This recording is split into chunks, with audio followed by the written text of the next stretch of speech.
Hello all, good afternoon. Good afternoon, sir. Good Yeah, afternoon, sir. Very good afternoon.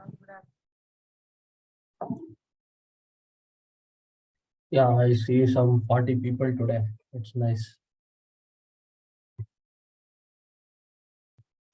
So hi guys, I think some of you had joined yesterday also. I am Manish, so I'm working in Wipfli as an assistant manager. So to give a brief introduction about me, I'm working as a ERP implementation lead, where I set up the ERP applications like Sage Intact, Build.com, and such like that. And I've been in this role for around 4 years now. And on the parallel side, I do this building up of Excel workbooks, which includes this VBA macros and Power Query, wherein it helps in saving the time and reduction in the manual interventions. Yeah. So to know about the crowd, are you all people working? Do you have some prior experience in Excel? No, sir. No, sir, not yet. It's the first time you'll be using the application. Yes, sir. No, we know the No, basics. Yeah, I think there are three batches, two or three batches combined in the session. Maybe some one batch is not having the experience, the other batch is having the experience. And hope you have received the workbooks from Chandan. yes, sir. Yes. Yeah, No, sir. it was shared day before yesterday. Yes. If anybody could reshare the same documents to the groups, it would be very helpful. So we'll be going through those workbooks on the session. It would be better if everybody has the workbooks open. And hoping most of the people have laptops in front of you. Yes, sir. Yeah. And maybe as this group is mixed, some people would find it very basic. Please hold on.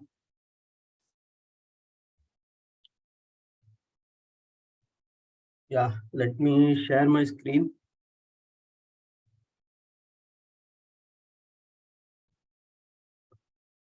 Let me know if you can see my screen. Yes, sir. Yes, it is visible. What are you able to see now? Is it the Excel workbook or the blank wallpaper? Blank, sir. Blank. Blank. It is blank. How is it now? Excel Yes, workbook. sir. Excel Visible. workbook. Excel. Yeah. So to go through, I think yesterday we had only 40 minutes of the session because no, most of them had not joined because they're working.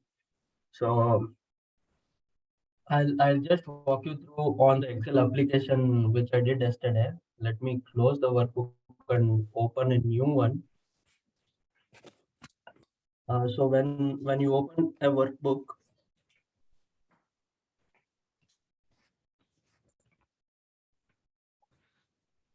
you get this home, new, and open, right? So here you get the recent opened workbooks.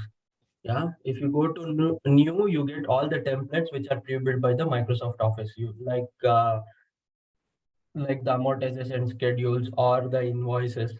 You can also have use this search bar to specifically find any of the pre-built workbooks by the office itself. Yeah, and then you have this open tab wherein you get all the online storage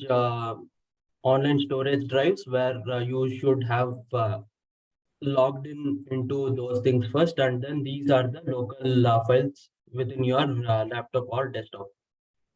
Yeah, and then you have this account where it will tell you what kind of Microsoft Office you are using. In this case, if you see, this is a subscription product, and it is Microsoft Office 365.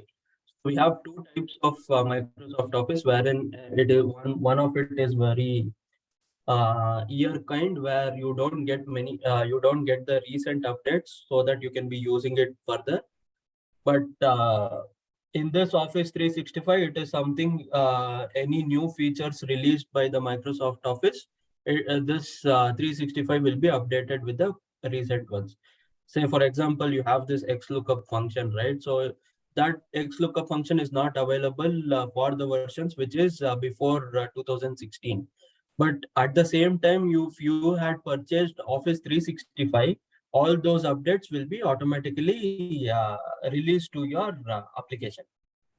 So it is two kinds of Office you will be using, but generally in the organizations, if you go, they will generally have this subscription product, which is Office 365.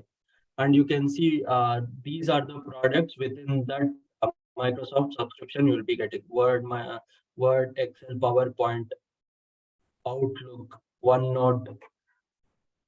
This is project, access, database, and the teams. So here you will get what are the applications included in that specific subscription.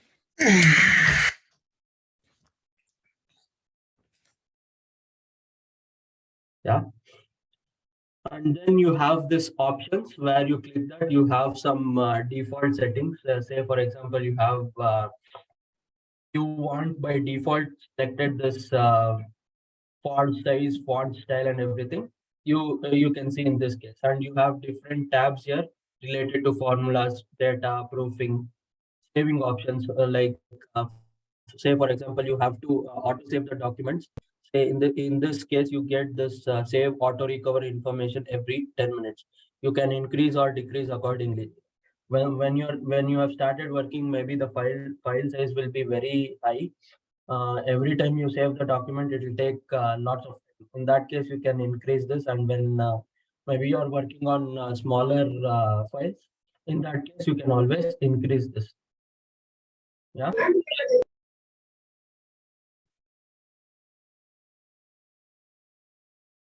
And you have language preference settings and advanced settings wherein some developer options are there.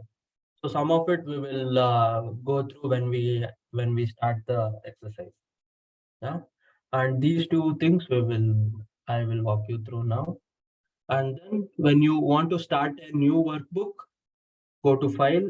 And when you when you open the Excel application, the default screen will be this, and here the first one will be your blank workbook.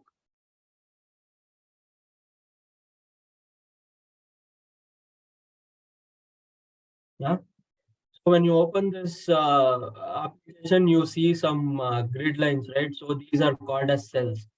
So every intersection of a row and a column will be called as a cell. So in this case, say for example, the specific L9, if you can see the active cell will be highlighted with a green box around it.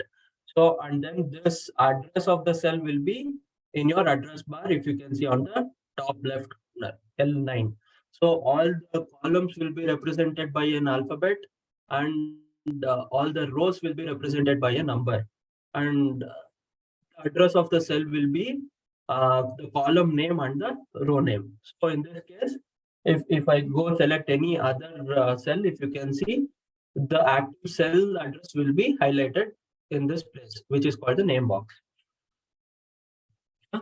And then you see another dialog box here, which is called as a formula bar. Yeah, if you hover over there, you get this name. See, so that is formula bar. You can always expand this formula bar using this arrow to your right here, or if you want that to be in a single row, you can always collapse it. And then you have the tabs here, which is all the specific or basic functions are grouped accordingly. So home tab is something like most of the options you generally use. And then insert will have something on insertion of pictures, shapes, images, the pivot tables, charts, and anything outside Excel can be inserted from this tab. And then comes the page layout. So these are the settings available for you to save this as a PDF or if you have to print any document. So accordingly, you can set size of the sheet, the view, the borders, the print titles, and everything like that. And then you have formulas. So in this place, you can get all the functions. And if you can see this function library, all the specific group type of functions are grouped accordingly. The financial, where it includes the simple interest, compound interest calculations, and everything like that. And then this logical, if or if error, if not, all such kind of and or all such kind of functions are grouped under logical. Accordingly, if you can see, there are many other group of functions as well. And then this is the name manager. As I said, you could see the name of the address of the particular cell of your active cell, right? So you can name this specific cells as well. If you don't want this to be looked up as J17, you can also give. Sorry, someone had some doubt. So please, if you have any doubts, you can always stop me in between. Yeah, and if you want to give this specific cell a name, say J11 will be named as something like box, and then you want to go to that specific cell because you had named. You can click on the drop down here, and you get this box. Once you are selecting that specific cell, it will the active cell will automatically be activated. So all these named cells will be available in this name manager. So because we named this cell as box, right? If you click on this name manager, you get this. All the named ranges will be listed in this dialog box. And if you want to delete this named ranges, you can go to the name manager, select the names which you are defined it previously, and you can always delete them. Yeah, we'll find this more helpful when we are learning the functions. And then you have this data tab wherein you have the Power Query options, where you get the information from web or any other workbook, where you establish the connections between different sources of data. And then you have this sort, filter options, data validation, all these things we will learn in the next sessions. Yeah. And then review all these things.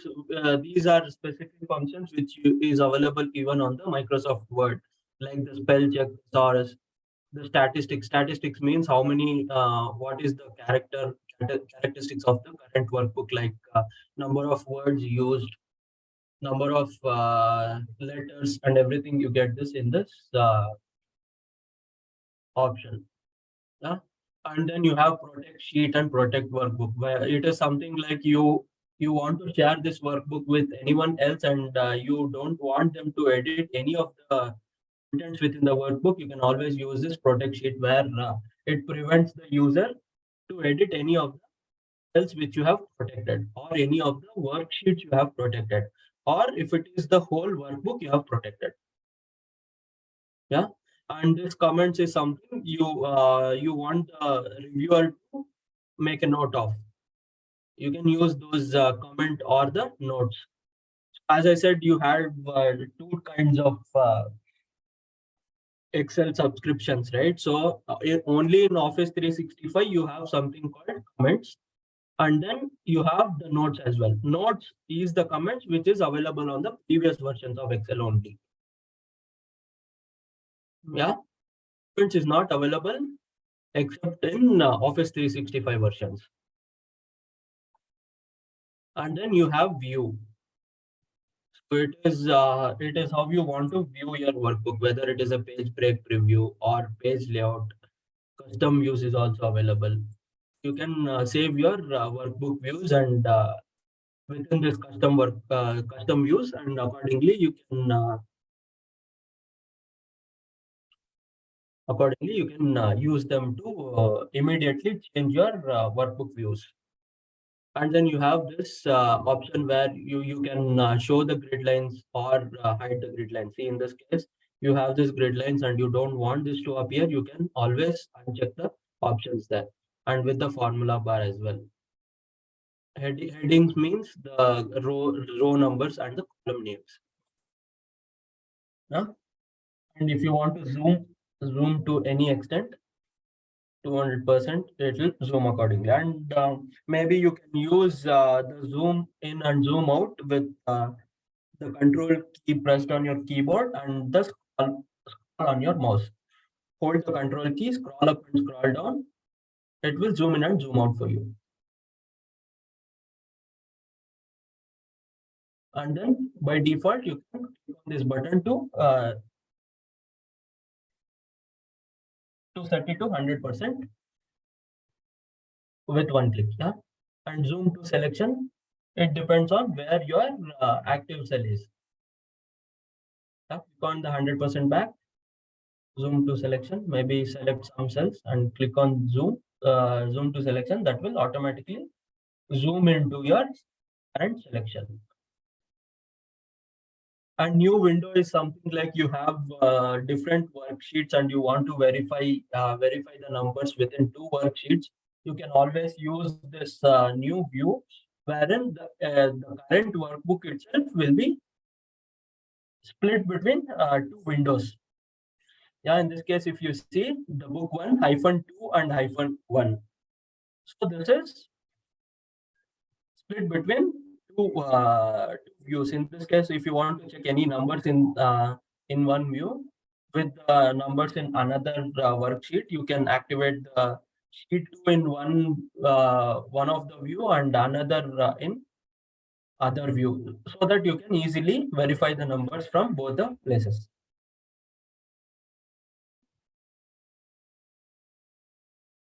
Yeah, if you can see, when I close the one of the workbook view, that number which was -1 and -2 will be switched off.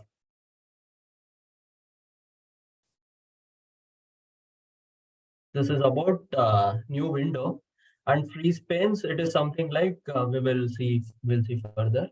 And developer options, it includes all the XML packages, macros, Visual Basic, and everything will be included here. Let's not get into that now. And these are the specific custom tabs. So how will you create the custom tabs? As I said, you have to go to File and Options, and we have this two options where you have this Customize ribbon and Quick Access toolbar. So if you are going to this Customize ribbon, you have all the tabs listed on your right hand side of your screen, where you can add or remove any of the tabs here.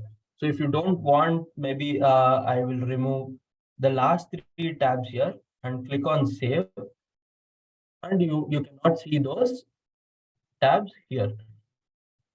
Yeah, if you want that to appear back again, File, Options, Customize ribbon, and you can activate that again. And you have an option to create new tabs as well. Yeah, in this case, you can see this new tab. You can always rename the tab. Right click on that specific tab and click on rename. Let's say article, and click on OK. And then by default, you'll have groups. Again, right click, you can always rename.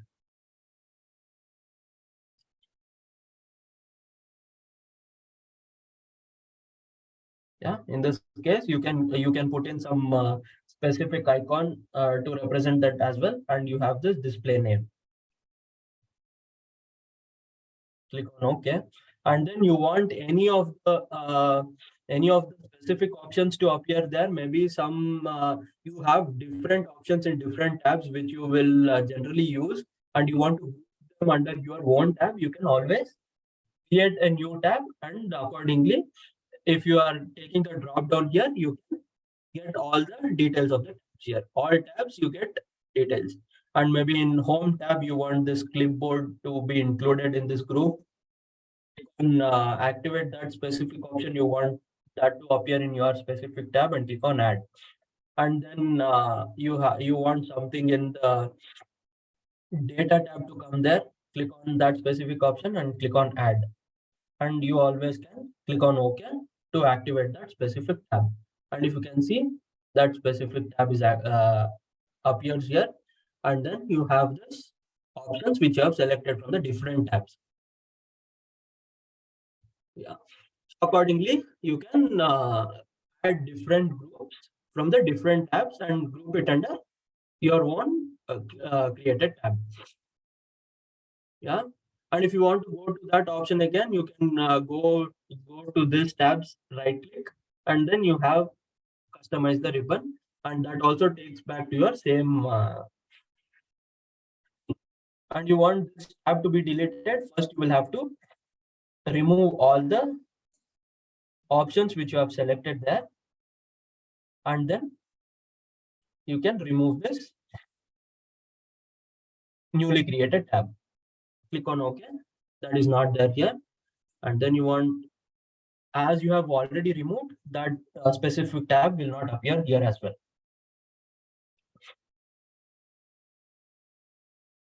And if you can see, or you can take the drop down of all the commands. So every single feature of Excel will be listed in this all commands.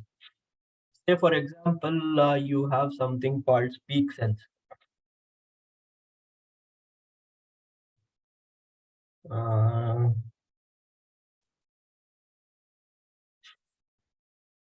Yeah, here you can find something called speak cells. So this is one of the option where you cannot find it in any of the specific tabs here. So all those kind of options are available within all commands here. You can find every single feature of Excel within this all commands. And if you want to find any specific feature, you can always use this search bar. Say for example, you want to bold one of the cell. So type in the feature you want to find, and then you get all the related documents or features, everything in this search bar. Yeah. In the same way, you find speak cells, you type in there, you get the best action or any related other actions.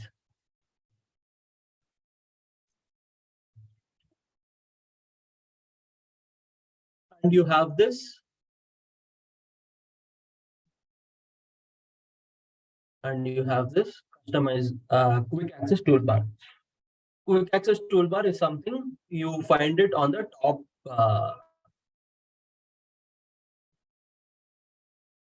ribbon.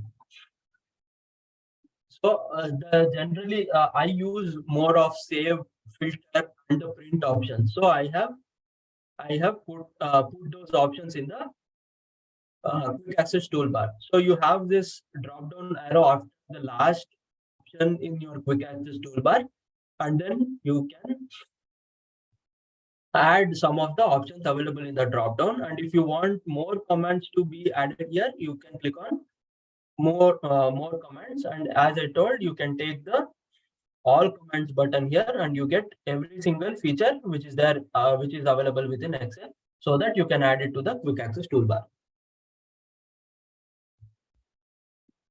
Yeah. And another form another kind you can add these options to quick access toolbar within the different tabs is, maybe you want to add these queries and connections within the quick access toolbar. Right click on that specific option, and then you get this add to quick access toolbar. Yeah. So this is how you can always customize your views within Excel.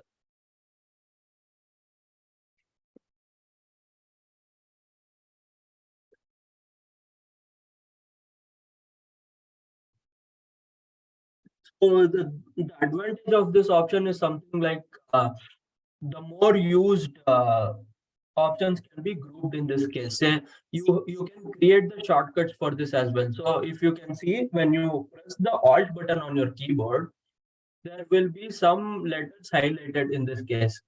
So if anything is there in your quick access toolbar, click on Alt button and then you press 2, that will save the document. You press 3, that will go to the print preview. So accordingly, if you want to use any feature within your fingertips, you can always add these options within Quick Access Toolbar, and you can use it with Alt and the number. I mean, these are the serial numbers. The next option you add, that will go for 1, 2, 3, 4, and 5. And quick print, I press the Alt button, that will go for 6.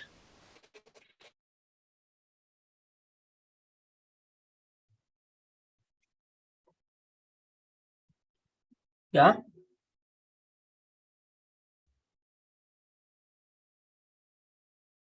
This is helpful.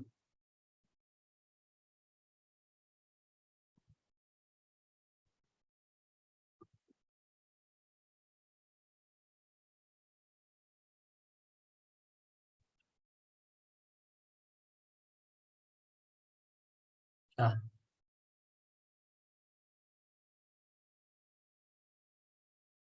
So if you can open the class 1 workbook, I have listed some of the majorly used shortcuts here. Maybe you can take a 2 minutes and try some of the shortcuts here.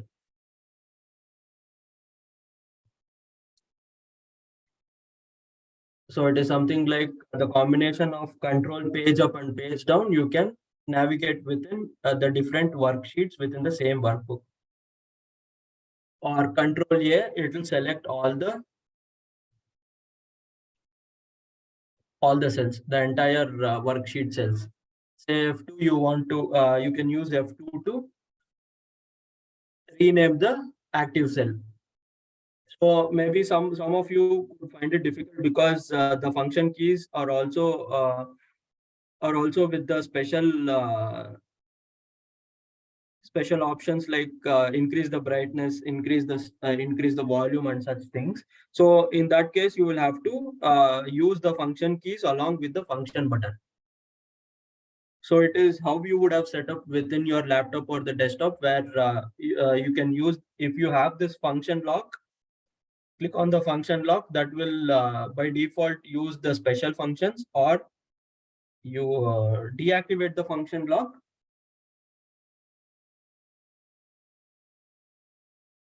You deactivate the function lock, it will be with the combination of the other keys for you to use the shortcuts. Maybe some of the shortcuts you can try for 2. We will come back after 2 minutes.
So guys, type in 7 for me if everybody are there with me now in the chat box.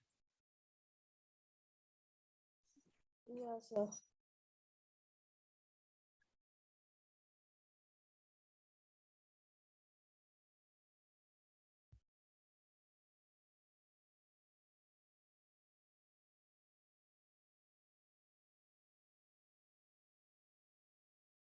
Is it fast or is it slow? Should I increase the speed? Are you following?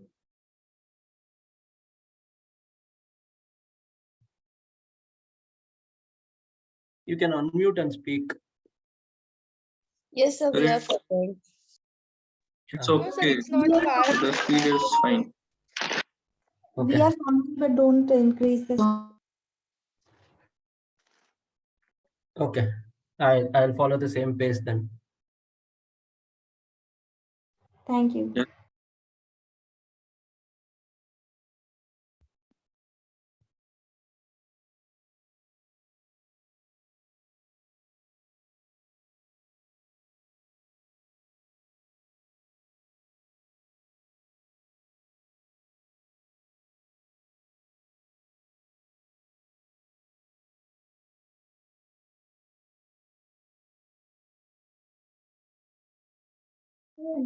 I hope you people have tried with the shortcuts. So it is one thing I would like to specify is something like alt keys to the quick access toolbar and the menu item. So I told you, right? So excuse me.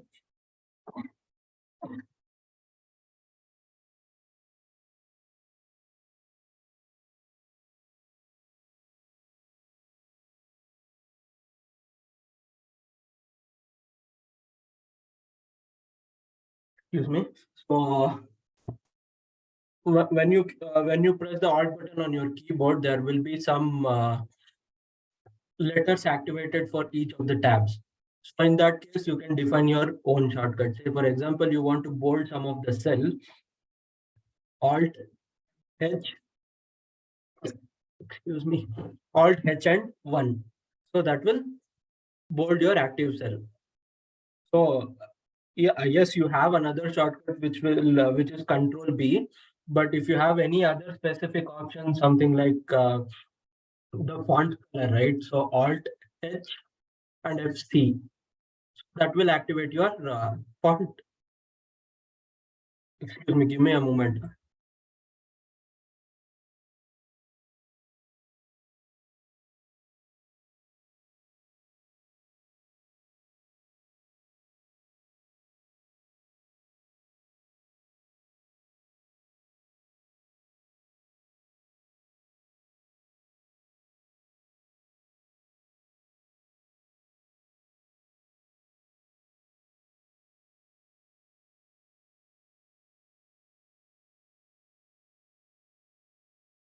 Sorry for that.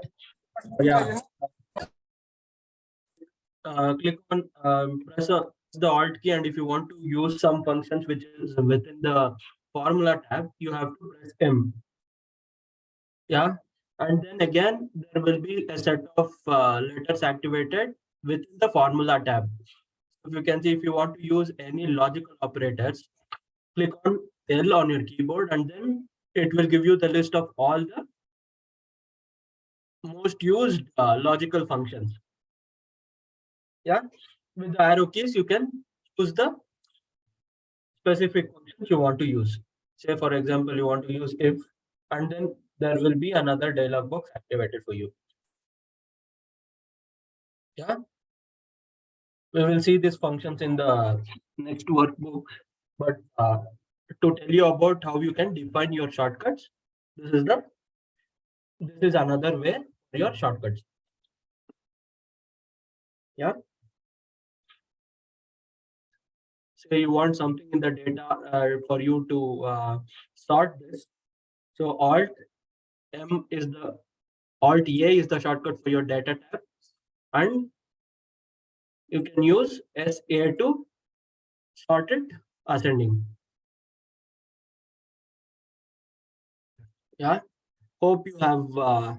So your voice clear. Sorry? So your voice is breaking. Is everyone facing the The same voice issue? is not clear. How Yes, is it sir. now? Yes, sir. It's very It's clear now? Yes, sir.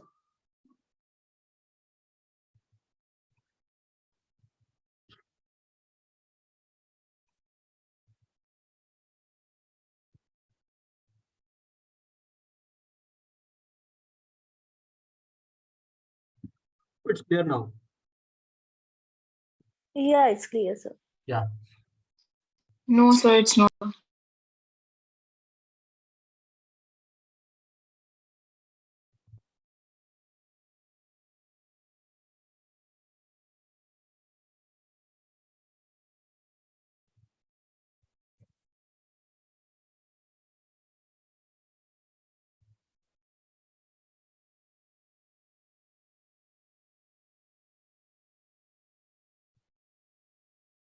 Am I audible now? Yes, sir. Yes, sir. Yes, sir. Yes, sir, you are.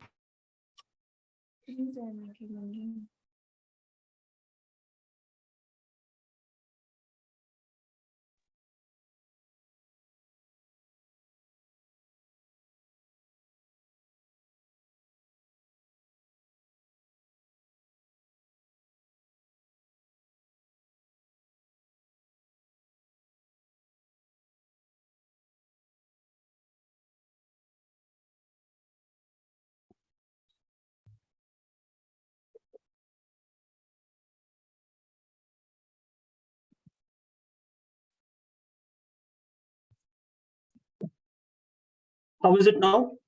I just changed my connection. Yes, sir. better, It sir. is fine for me. Okay.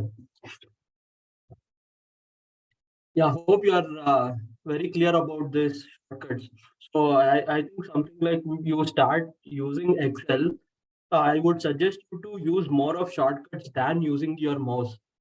For example, you have to go to some of the option with the page layout tab and don't use mouse more. So using keyboard at the start, it will be very difficult for you, but on the practice of using it, it will be, using the keyboard will be more than using the mouse. You don't have to get to your mouse to select any of the options available within Excel. So with the help of Alt key, you can always go to the specific functions or the options. You will totally understand the power of the shortcuts once you have started using Excel. Yeah, try this. Try this when you start using. Okay. Yeah. Okay, Okay, sir. sir. Okay, sir.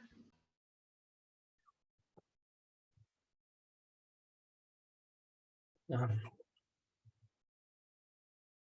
As I said, again, you can have different worksheets within the same workbook, right? In that case, you can create a new worksheet or copy paste the same worksheet, duplicate the same worksheet, or if you want to move one worksheet from one workbook to another, it is something like you have these options, right? On your mouse, you can right click on the specific worksheet and you get different worksheet options here. Yeah, you can move or copy. Say for example, you have any Control N is the shortcut for you to open a new workbook. So in that case, you want to move this specific copy sheet to another workbook. You can right click on that specific sheet, click on move or copy, and then you have this option called book. So if you take the drop down uh, of that uh, of that selection, you get all the opened workbooks. So book one is something we have opened now with the shortcut of Control N. So I want to move this to that workbook. I can select that, and if you can see, it asks for an option as to where you have to place this workbook before the sheet. So when I click on sheet 1, it will be at the start of the workbook. So when you check this option, it will create a copy and just not move. If you just want to move this and do not want the sheet to appear in the current workbook, you might not want to have this checked. So if I check this option and click on OK, and you can see this has been placed before the sheet 1. And then on the other workbook, this is there already. Yeah. So this is about moving and copying one worksheet within a workbook, another workbook. So can you repeat it once again? Yeah. So I will not save this workbook, and Control N is a shortcut for you to open another workbook, another new workbook, which is blank. Okay, sir. And yeah, maybe you want this copy sheet, this worksheet to be moved from this workbook to another one which we just opened. Right click on that specific sheet, and then you have this move or copy. Yeah, and then Yeah. have this option called where you have to move this workbook to. Take the drop down, and you will get the list of all the workbooks which is opened.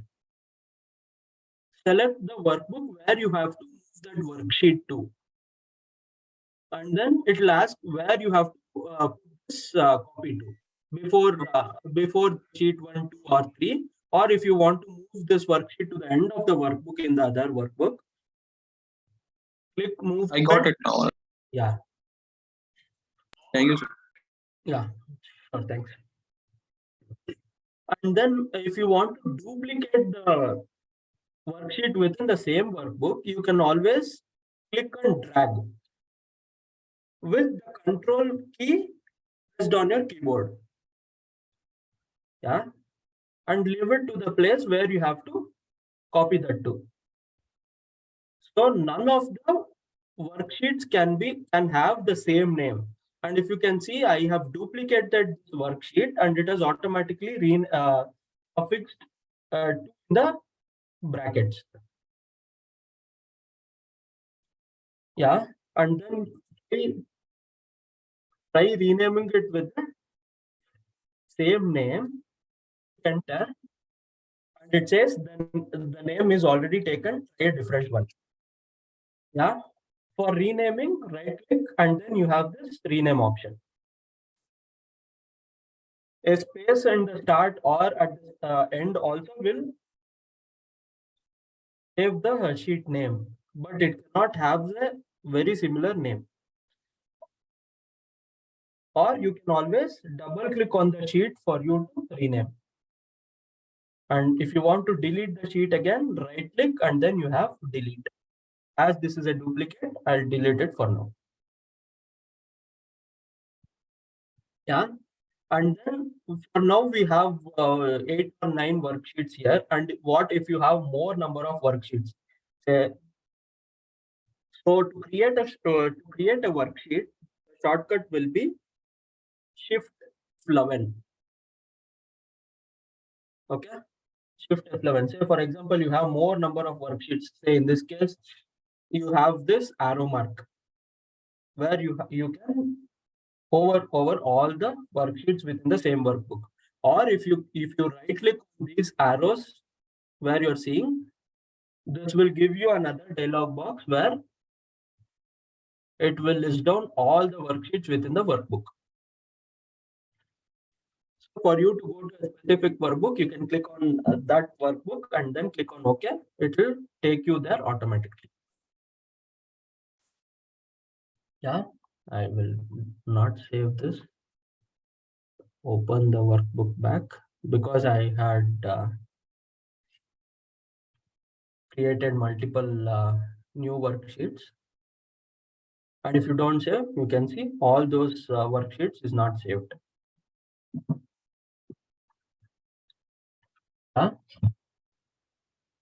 Always be very careful on deletion of the worksheets. Okay, it is something like I duplicate this worksheet to the end, save the document and close it. And when you reopen the workbook back, you will have this. But when you delete the specific worksheet, save the document and reopen the workbook, you have no chances of getting the worksheet back. So be very careful when you are deleting any of the worksheets. Control Z, which will undo the previous activity, also will not work once you have deleted the document, deleted the worksheet. So that is the reason when you delete sheet, right click on the specific sheet and delete the worksheet, it will ask you another time whether you have to delete it or not. If you can read this, Microsoft Excel will permanently delete the sheet. Do you want to continue? So be very careful on deleting the worksheets. Maybe if you can also hide the worksheets, that will not be available within the view here. If you want to unhide the worksheet, again, right click on any one of the sheets and you get this hide and unhide options. Click on unhide and you get all the worksheets which are hidden. On that specific worksheet you want to unhide and click on OK, that will be coming back. So it's better if you want the data within the worksheet to be referred later, it's better to hide than delete. Always remember, it's very much required for you to double confirm before you delete any of the worksheet, because you will definitely not get the worksheet back when you have closed it and reopened the workbook.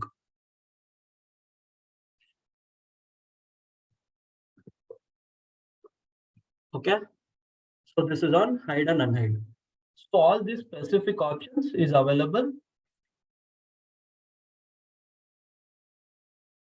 within the home tab, the cells here. So go to format and you have this unhide and hide sheets. Yeah. So how will you define another way to rename the worksheets? So Alt H, and you saw this option in format, right? So for you to activate this format, click on O, and then you have the rename sheet here, or R. And then if you can see, this goes to automatically rename the worksheet. Alt H O R. Alt H O R, and then without the use of mouse, you have activated the rename worksheet function. So this is how you can define the shortcut so that you don't use your mouse at all.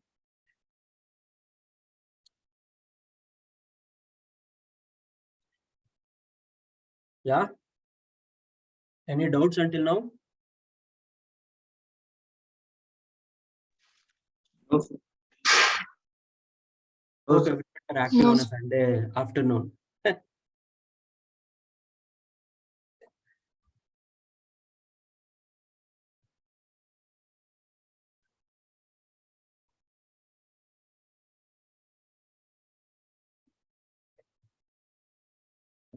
Yeah. So going to the next tab. Say when you have more number of columns. So it is something like you have zoomed in to view the numbers. It is something like you don't know what this 11,700 pertains to, because you have to scroll to your complete left to know what item that profit belongs to, because you have multiple number of columns here. So in that case, what you can do is, so if you are scrolling to the bottom, you don't know which month the details belongs to. Though you know what item that profit belongs to, but you don't know what month that belongs to. In that case, you can use this freeze panes, where it is available on view tab, and then you have this freeze panes. For example, you have to freeze, though you are scrolling, you always want to see what month it belongs to. Just below the cells which you want to freeze, activate the entire row there. So will you activate the entire row, you can click on the row number here.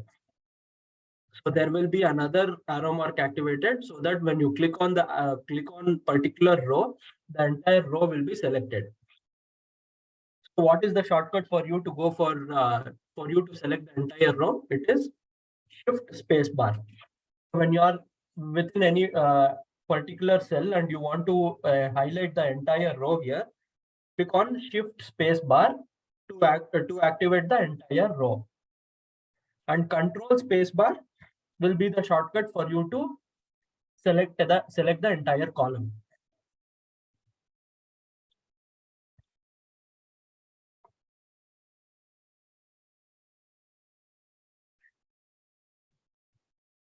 Yeah.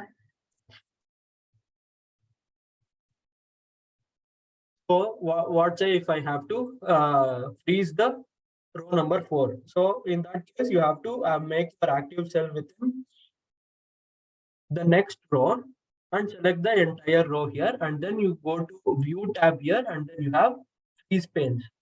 Click on Freeze Panes, and you scroll down. Now you can see the row numbers 1 to 4 are frozen. Though you scroll down, this will be frozen, and you can refer to what month the details refers to. But another problem is, what if you want to see the details when you want to freeze the column A? In that case, you have to see where first let us unfreeze the panes here, and then in this case, what we'll have to do now is you have to freeze the row number 4 and the column A. So in that case, you have to go to B5, where this is below the row number 4 and after the column number A. Make the active cell in such a way the above cells are frozen and the cells to your left frozen. Activate such cell and then click on Freeze Panes.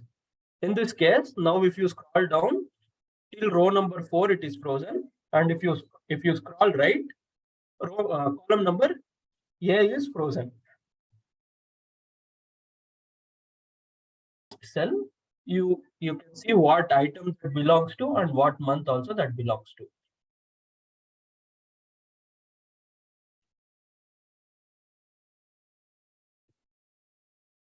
Everybody is having this workbook open. I would suggest you to see this freezing the panes, because this is very important when you are showing your numbers to your client or you are reviewing anything. This is very helpful. And let me know if you are facing any issues in this. I will give you a 2-minute.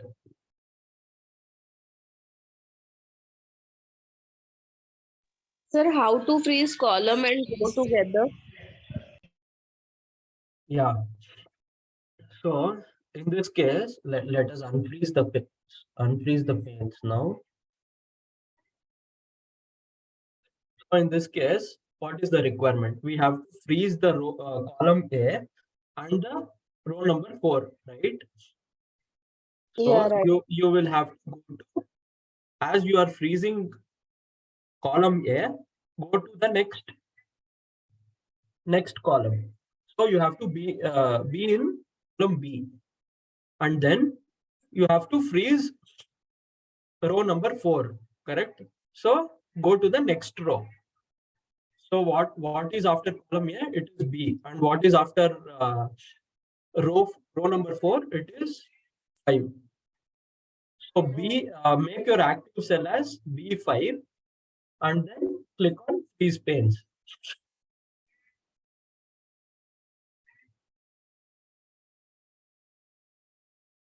Understood? Yes, sir. Yeah. What will be the shortcut? Alt W F F.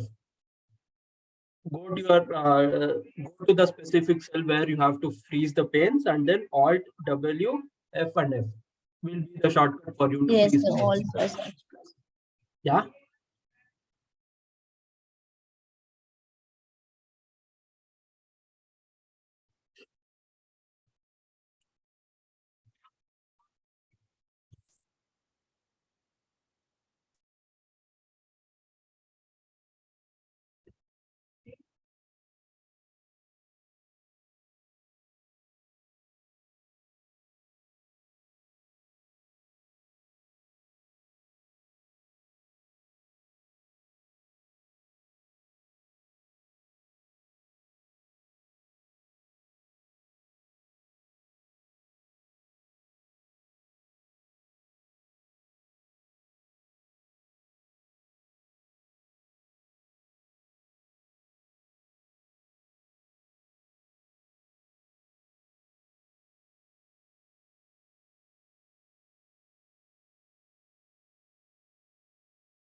Guys, any doubts until now? Can we proceed?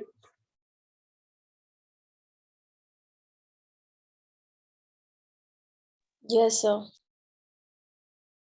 Can you please type in number 7 for me in the chat?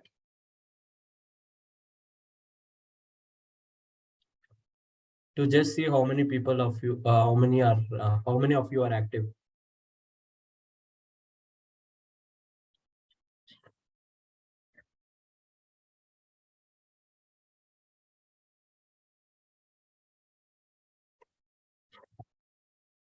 Thank you.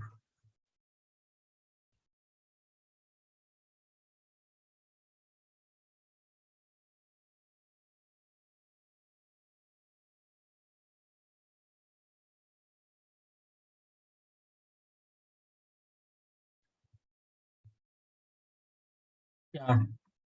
So hope you understood this freeze panes, and there is another thing where you can split screen.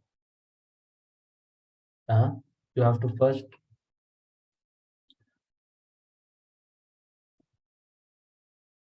you can split the screen as well. If you have multiple groups or tables within the same worksheet, you can use this split. Wherever you want to split the data, click on that specific cell. To your top and to your left will be split. So when you are in that specific group, you can always use the split screen. This you can understand this only when you have more number of tables and you want to scroll down to different tables within the same worksheet or workbook. So more than split the screen, you will use freeze panes generally, because you will not. If it is more number of tables or different tables, it's better for you to use different worksheets, and then you can use this new window that you can use it in a different screen, and Alt tab will help you to hover over different workbook views. Yeah. And then you have this hiding of rows and columns. For example, you have if you can see, if you can observe, after K it is M and the column L is hidden, because though you see that after October it is November, but there is some data there. There is some data there. For you to unhide a column, select the columns from the start to end where the columns are hidden. Right click on the column and then you can unhide. So maybe because of some issues, there was some October data which was replaced with new data, and you would want the older data also for some audit trail. In that case, when you're presenting this to the client or the reviewer, you would want the data, but you would not want him to see that specific column. In that case, what you can do is you can always hide the column. Right click on the column, on the column name, and then you can hide. So the data will be there, but it will not be available for the view of the reviewer. In the same way, you can hide and unhide the rows as well. In this case, if you see, after 11 it is 13 because row number 12 is hidden. Select the rows from 11 to 13, right click and then click on unhide.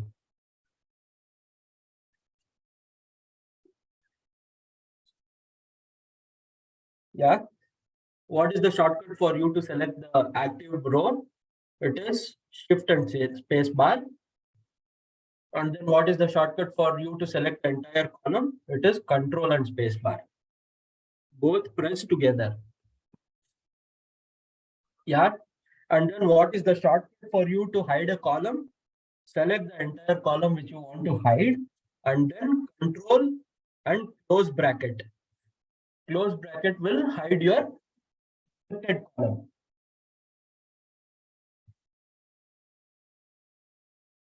Close bracket, I mean the simple bracket, which will be along with the number buttons on your keypad. Simple bracket or the round bracket. Yeah. And then what is the shortcut for you to hide a row? It is control and open bracket.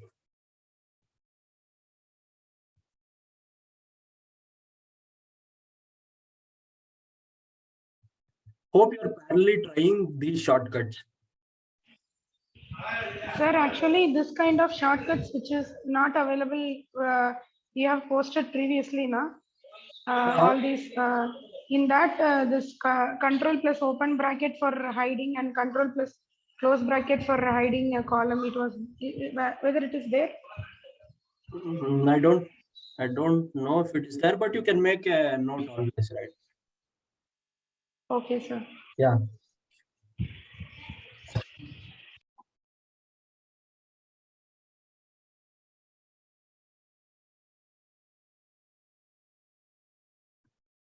Yeah. The shortcut for hiding will be control and close simple bracket, and shortcut for hiding the row will be control and open bracket together. If you want to select the entire row, it is shift space bar, right? And if you want to select the series of rows, after you press the shift space bar, hold on the shift key and then press the down arrow so that the next rows are also selected. In the same way, when you want to select the series of columns, control space will be the shortcut. With the shift button, holding your shift button, click on your right arrow on your keyboard so that the next columns also will be selected. Yeah. And then for you to unhide, it will be format.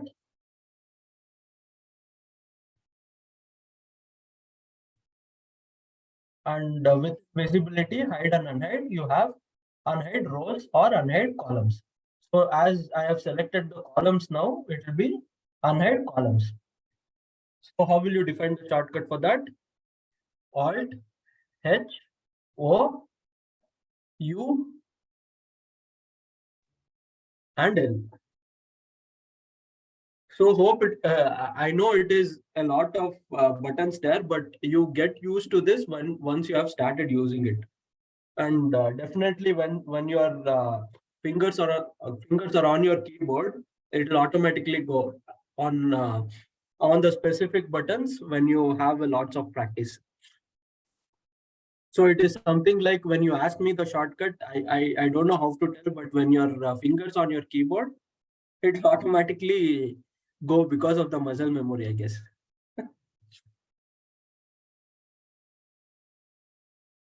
Yeah. Again, for the unhiding of the rows, it is Alt H O U and O. It's unhidden. So this is how you use the shortcuts.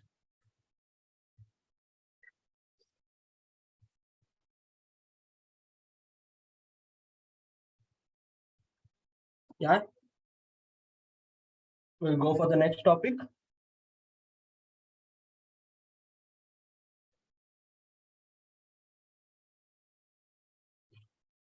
Yeah. So this is on the copy pasting options.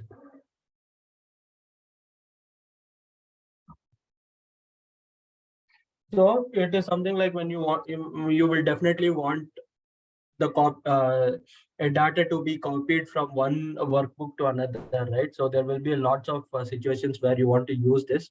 So as I've listed in the starting, it is Control C for copying and Control V for pasting. So on the basic use of the shortcuts Control C and Control V, the entire formatting of the cells will be pasted. Okay. So if you want only the contents of the cell to be pasted, you have to use a special paste where Control C is the shortcut for copying. It's always the same. And then for pasting only the values, Alt Control V together on your keyboard will give you this paste special options where you can click on values, click on this values radio button and then click on OK. I think this was formatted as a different thing. So in this case, copy the number. Say for example, I'm copying this mark where you can see this specific cell is having a border and it is bolded, right? So in this case, I will copy this same cell, go to a specific different cell and Alt Control V press together will give you a paste special dialog box. And then click on this values, click on OK, and you can see a number pasted with no bold and border formatting with this cell.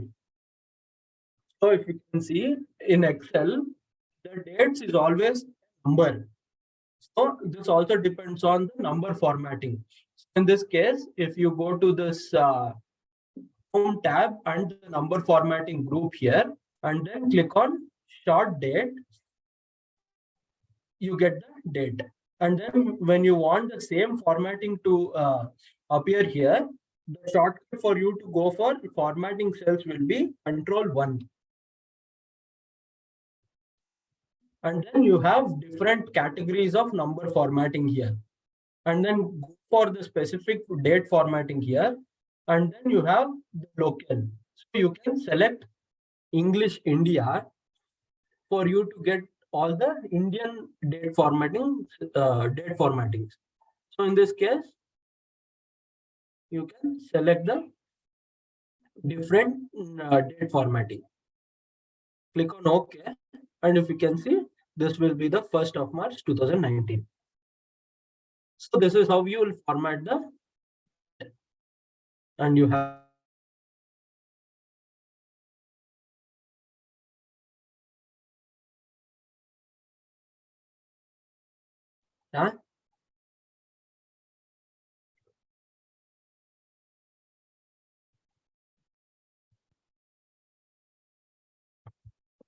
so just the copy paste of data will copy paste the entire formatting, the formulas, whatever is there on the copied format here.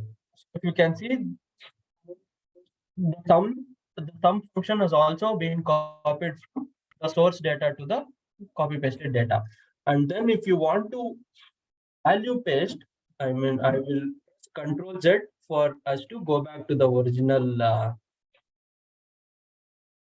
blank spaces, and again copy the entire data here, and using Alt Control V, you get this paste special, and then click on this values and click on OK.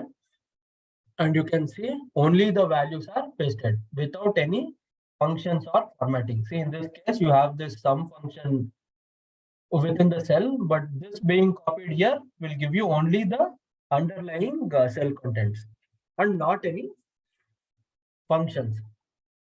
So for you to format this again, maybe you can use the format painter.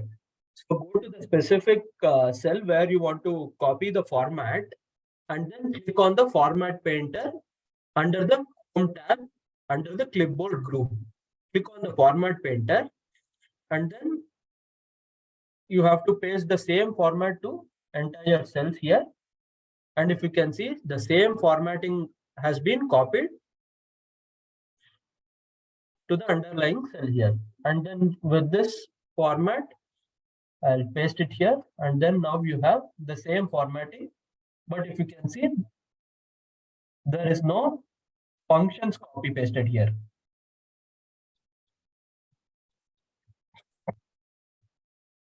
Yeah.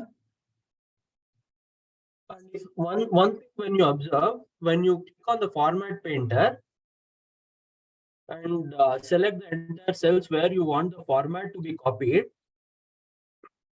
once it is done, the format painter icon is gone. But if you want to put the same formatting to cells in different ranges, you have to double click on the format painter. And when I click it, the format painter is still active. So you can select different cells. So double click on the format painter for you to hold the format painter.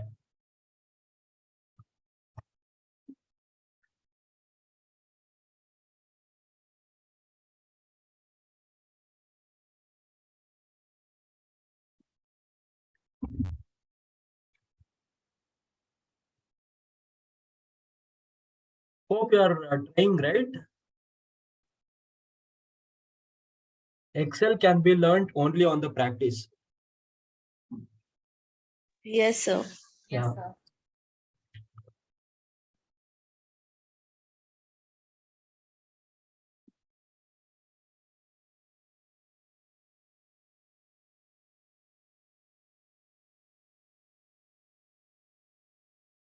So what time do you want to take the break, guys? Can we take a 2?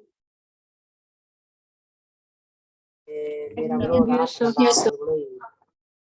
Sorry? Yes, sir. Yeah, hope a 20 minutes break should be enough.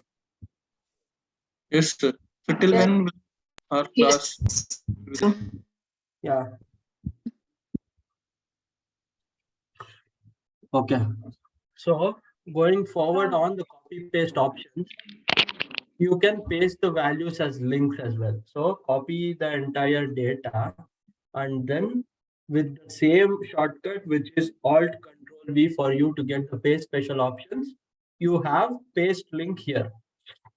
You have another button within the paste special option where you can click on the paste link, and if you can see, the entire data is linked to the specific range there. So if it is E6 here, this will be F6. So accordingly, this can be done within any other worksheets as well. So in this case, what we will have to do more is you have to format paint the dates and then the year here. For example, I open a new workbook and then do the same copy of the same data here, and then using Alt Control V and then click on the paste link. Again, if you can see in the formula bar here, this is coming from a different workbook altogether. Though you have closed the workbook, the links will not go away until you have the workbook in the same path, same folder where you have created to.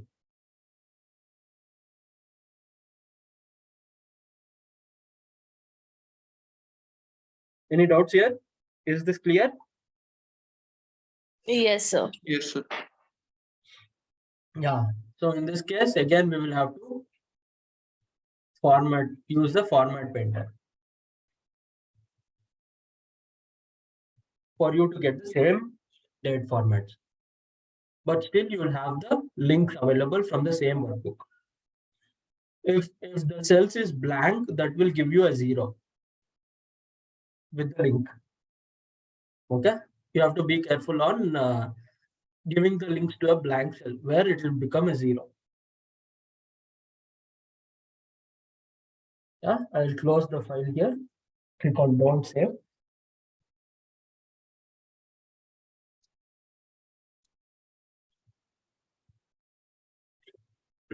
And then you can copy paste the values as transpose as well. So when you have more number of columns in this way, maybe you want this to come as rows and the center to come as a column. So I'll use the copy and then I'll use same shortcut Alt Control V to get the paste special, and you have an option called transpose here. Checkbox that select the checkbox of transpose and then click on OK. And then if you can see here, the data which is in columns will be pasted as rows, The data which is in rows will be pasted as columns. Sir, explain once again, please. Yeah. So it is something like when you have more number of columns. For now, we have only 1 year of data. Say, for example, you have 10 years of data and you have only a few items. So for you to see in one single screen, it's better to organize this data for the columns as rows and the rows as columns, correct? Right. Yeah, in that case, what you'll have to do, Control C the data, and in the blank space, with shortcut Alt Control V, you get the space special, and at the last, you have this option called transpose. Okay, click on check that option and click on OK. And if you can see, the dates are organized as columns here, which will be transposed to the columns here. And then rows having an item will be organized as columns here. And if you can see, the functions will also be copied accordingly. If you have copied this row, this was the sum from B5 to M5, which will be the sum of the row, and in this case, it will be the sum of the column. So the functions also will be transposed accordingly. Okay, sir. Thank you. This is how you have to first read the data. How easy you have to first understand how easy it is for you to understand the given data. And later you can organize the data accordingly, which will be very easy for you to understand.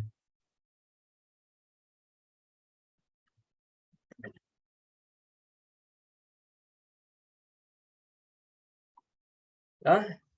And now we will go for formatting. So you want to present the data in a very cleaner manner, right? So when you are presenting this data to the client, how will the client understand? It will not be easy for him to understand this data, right? Instead, you can use this formatting options in the font or alignment. So maybe some and the headers always can be in the bold, and you may want to give the cell color a different one. So the viewer of the document, he can easily understand what this data is, correct? And maybe you want to have this center aligned, and you can also give the borders for this, right? Always click on all borders. So how is it now? If you can compare the data here with the data here, which would you prefer? So it is all about formatting the cells, and then this can be right aligned, and then this can be used with the number, and you can use the commas.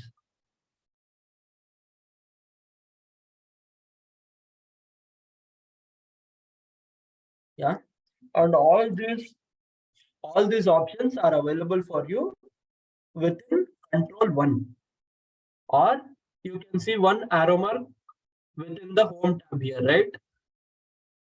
So click on that, it will take you to the format cells dialog box. So for you to get here, it will be control 1. And then you have different groups here. All these groups which you see here, font, alignment, number, and style, this will be in the tabs within this dialog box. So in this case, you can go for accounting, and then if you want to give any dollar symbol or any specific currency symbol, you can give that and click on OK. And this will be accordingly formatted. So again, if you can see, how easy for a reviewer it will be if it is this way or if it is this way. It makes sense, right? Yes, so the first one is easier to understand. Yeah. So it is something like when you have the same number of rows and columns, you can select the entire formatted table here and use format painter. Select the cells there. The same formatting will be pasted below. because you can see the last one formatted with the header, right? So if you can see, this is total number of rows is 10 here, and then total number of rows here will be 11. So the same format will go repeated. In that case, what you can do, you can again select that specific row, click on the format painter, and then do it again. Yeah. So if you are copying multiple range of cells there, it is specific for you to see how many rows or how many columns are there. Instead, what you can do, you can select one row, click on the format painter, select the entire rows here, and then again for the header, you can do the same.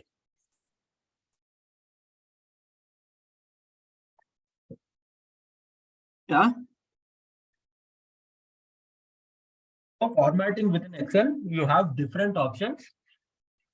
Accordingly, you can format the data before you present it to anyone who wants to review or have a look at them. Yeah. And then you have justified text length. It is something like when you have a smaller screen, maybe I will zoom in. You cannot view the details after the screen, right? So in that sense, what you would want to do is maybe press the F2 button and then copy the entire thing here. Use Control X to cut the data and then go to the next cell, F2 and paste. Or we can do this when it is only 1 or 2 lines. But what if you have more number of lines and you want to restrict only to this, only to the extent of column F? Again, what you want to do is maybe any contents which is after F. Say in this case, the return is July 31. Again, you have to cut this data and paste it in the next line. You can't do this always. So you have something called justify the text length. Select the entire cells where you want the data to, and then go to the home tab, and then you have this fill. You have this justify.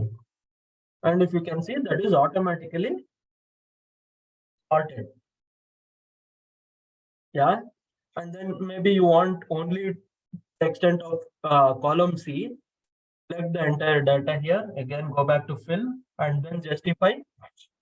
It will ask whether the text will extend below the selected range.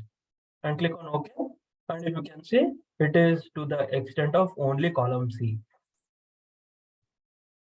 If you want the entire data to be till G again select the entire rows till the column where you want the data to be presented, and then again click on fill to justify, and now you have the data till column G.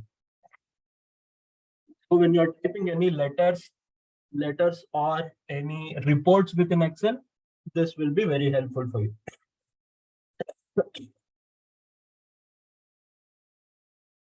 Yeah.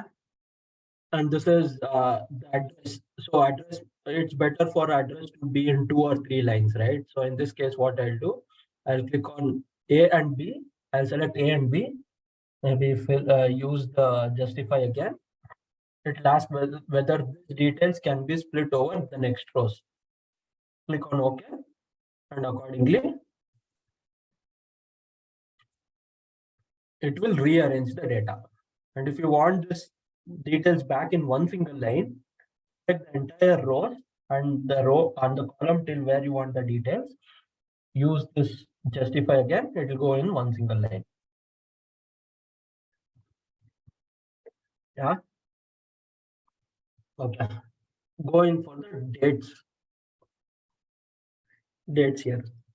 So as I'm working in this US clients, I will have the date format to be month, year, and month, date, and year. So generally in India, it will be date, month, and year, right? I'll have my system format to have the dates, month, year, and date. Month, date, and year. So it is something like the default date within Excel will be your system date. And if you want the default date to be changed within Excel, you will have to change the system settings first. So for changing the system settings, as you know, we have to go to control panel and then search for the date and time. Okay. Click on that specific thing.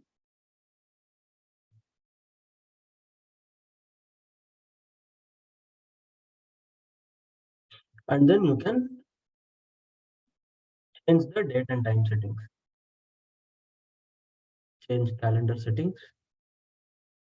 And here you have the date and month formats. So you have different countries here as well. So accordingly, when you change the system format, you can always change the default format within Excel here.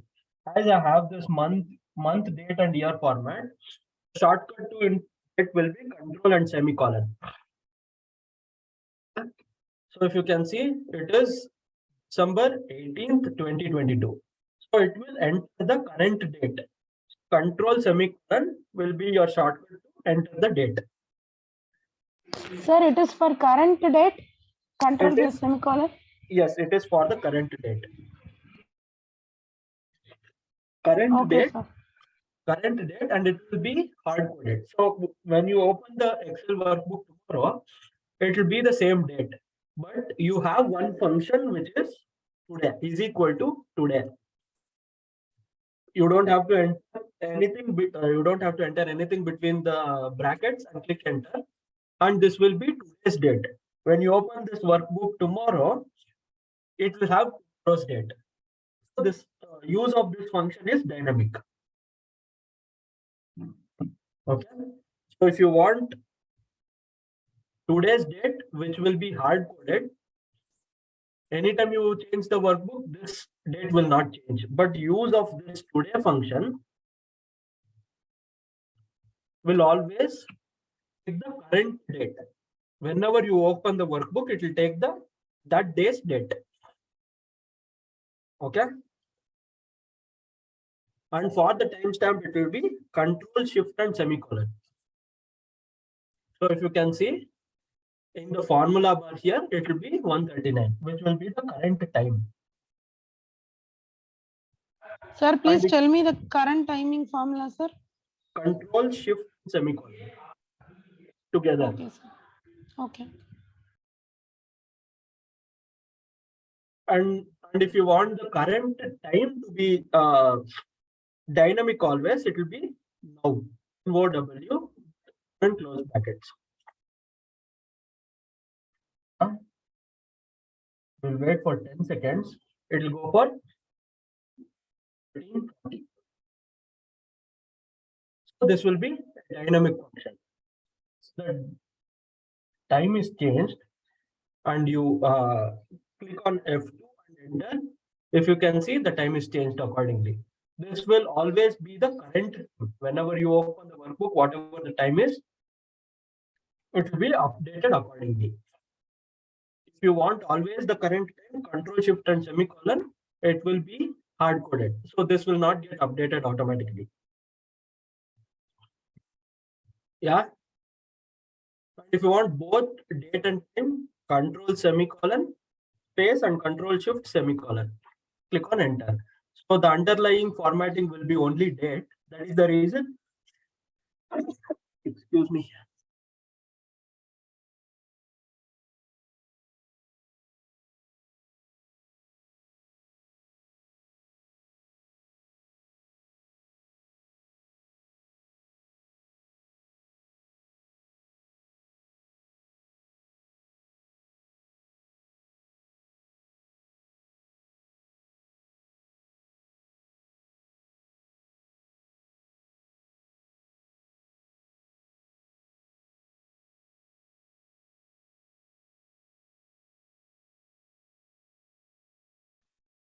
I'm sorry for that.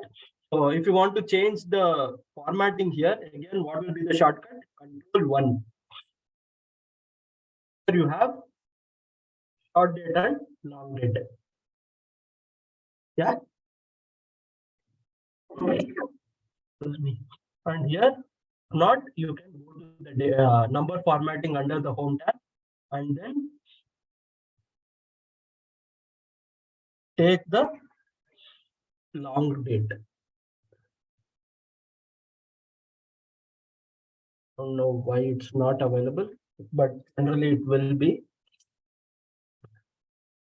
Or you can always use this custom format where it will give you the current date and time. So in this case, maybe we can define the date and time format where you get -dd -yy and on the current cell, it will give you the sample here. And you want the time also to appear this way. Click on OK. So if you can see, it comes in the specific format. Control 1, if you can see, go to the custom format and you can define your own format. In the date, it will be will be defined by month, DD will be defined for date, and Y will be defined for year. If you want only the last 2 digits of the year, you can always give the Y twice only. Click on OK. And if you want the entire name of the month, you can give more than 2 M's, which will be 3 M's. Accordingly, this will give you. And again, if you want to define the week, you can use the D's twice, so that it will give you what day it is. Okay. Increase the size of the width of the column. You can see the month name, date, year, the week, day, hours, minutes, and seconds. So you can use this custom formatting accordingly. Is this clear, guys? Yes. Yeah. So as I said, you have different numbering formats, right? So as we have formatted, again, we will do that. Bold, and maybe you want to put a border. As I told, the entire formatting cells will be available with the shortcut Control 1 and go for border.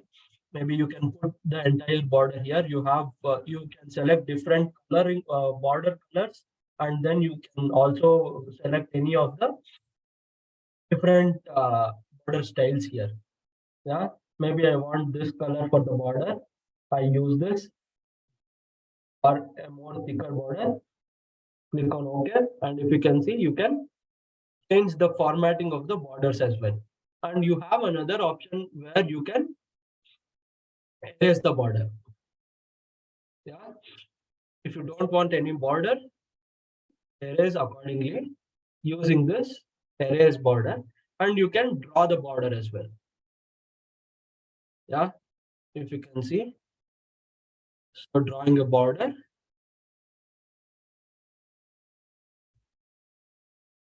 all borders, all border grid, it will give you the entire bordering.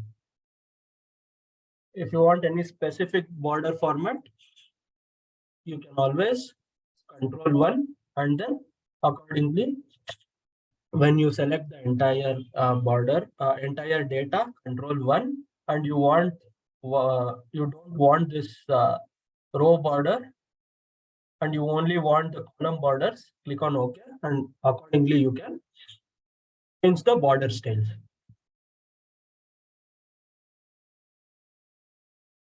Yeah, this is how you change the border, and you have some special formatting for phone numbers, or the here if you are going back to format cells and then go to the special formats,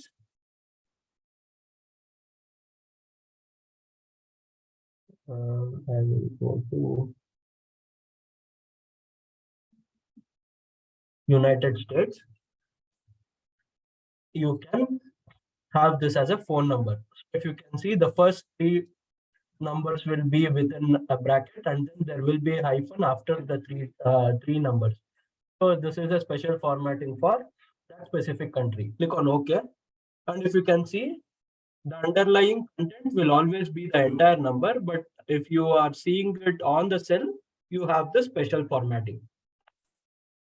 Yeah, you can use the zip format or any specific format. But if you want any specific formatting, say for example,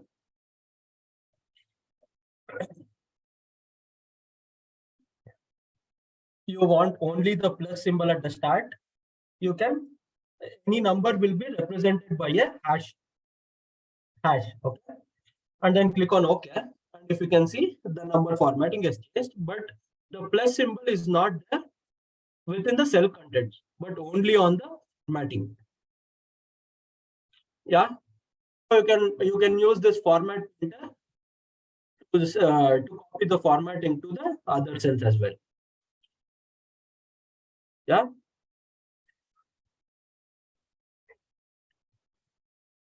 Okay, sir. This is how you can use the custom format or the special format. So this depends on the type here will be depending on the local which you will be using. You can define your own numbering format here as well.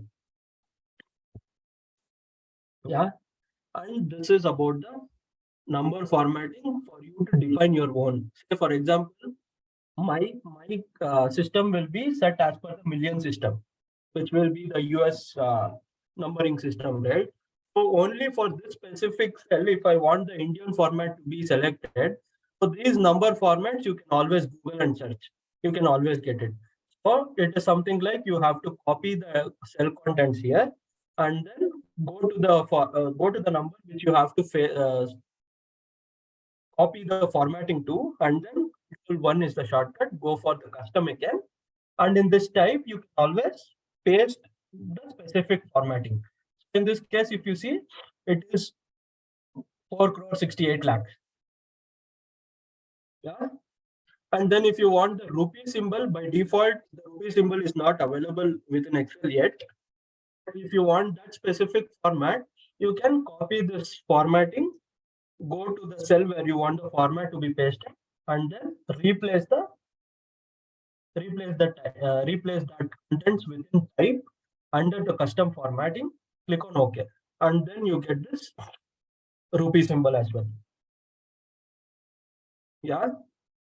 By default, say for example, you have this currency format. If you can see, when I have more number here, if you can see, this is the million system. But if I want this have the Indian system, you have to use this format available. Go to the custom again, type the same. Copy paste the same within the type here. Click on OK.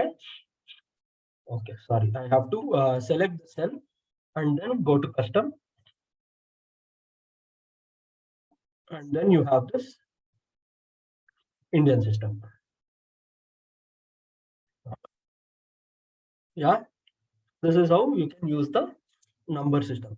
If you want any different numbers which you want to specify, as I told, the numbers will be represented by a hash symbol. This is about number formatting. And you have a small activity. Maybe you can do this and take the break now. This is just a small thing where you have to move. You try this. Let me know if you face any issues there. Okay, maybe I did not tell you how you can and paste the data between the data set, right? So in this case, you have something called move the row stir between Baden and games other. So I have to move this specific row between these two. So in that case, what you'll do, select the entire row there, and then you can, once you are on the border of the cell there, with the shift button on your keyboard, holding the shift button on your keyboard, when you see, you can paste it, you can move and paste it to that specific area. In this case, if I want to move this to the top with holding the shift button, you can put it wherever you want. You can drag and drop it wherever you want that to go to. Yeah. And then with the control button, you can paste it to the specific cell where you want to. So in this case, if you can see, the entire row is pasted over the details which was there.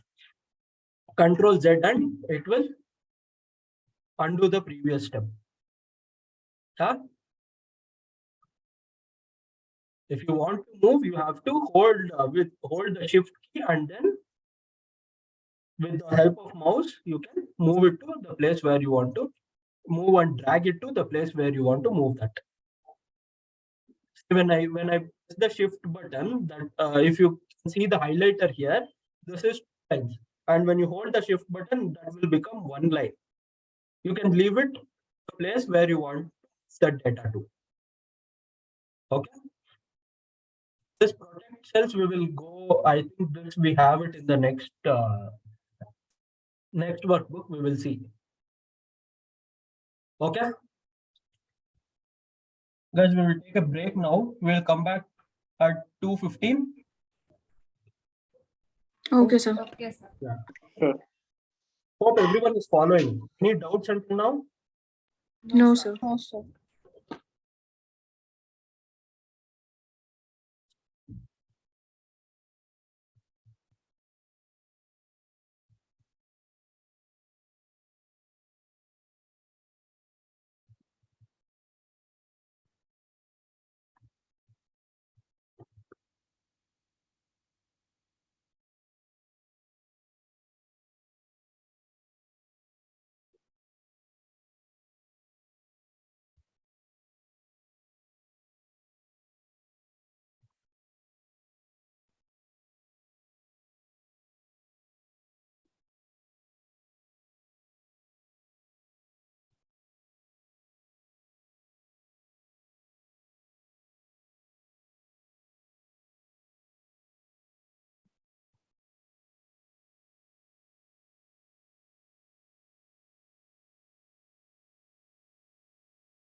Hope everyone are back. But type in 5 for me on the chat.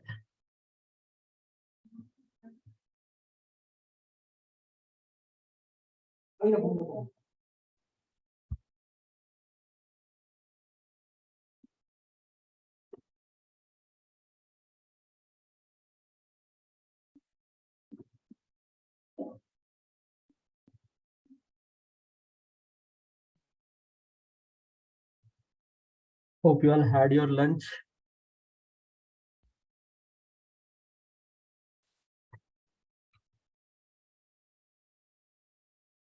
Yes, sir.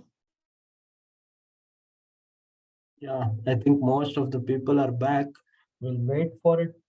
Wait for 2 more minutes, and I think we can get started.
We'll start exactly by 2:20.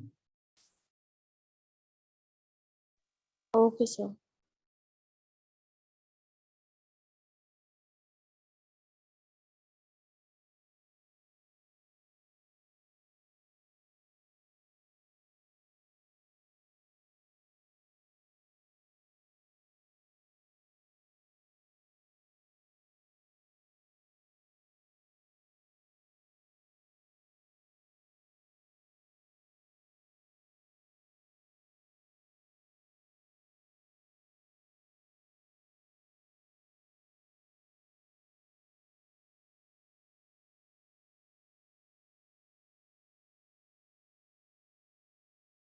So to know more about the batch, is this investment banking batch itself or any other course?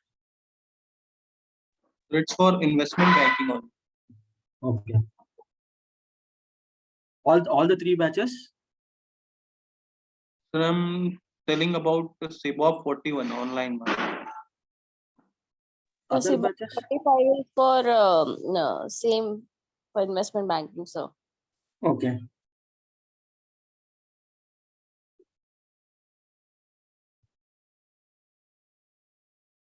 All of you are in level 1, 2, or 3? I think it's 3 levels, right? Yes, sir. 3. Yes, sir.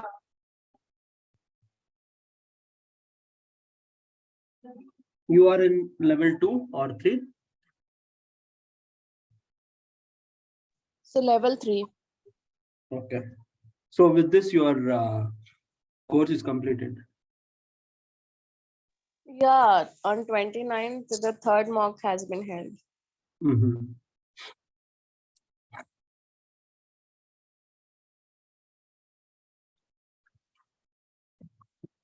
Have my child.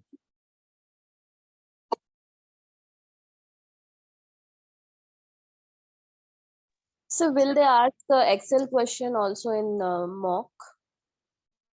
I'm not sure on how the exams are designed, but if you take the interviews, definitely there will be some Excel questions because it's all about the trades and everything, right? So all the details you get in the spreadsheets itself. Any analysis you do, majorly you will be doing in Excel application itself. Yeah. Okay, sir. Yeah. Sir, I'm not sure on what kind of questions you would face in the interview, but a part of it mostly will be included, I guess. Sir, Yeah. what probable questions be asked in interview regarding Excel? Yeah, that's what I told you, right? So I'm not sure on what kind of questions you might face. Maybe mostly the VLOOKUPs, the sum if, and everything like that.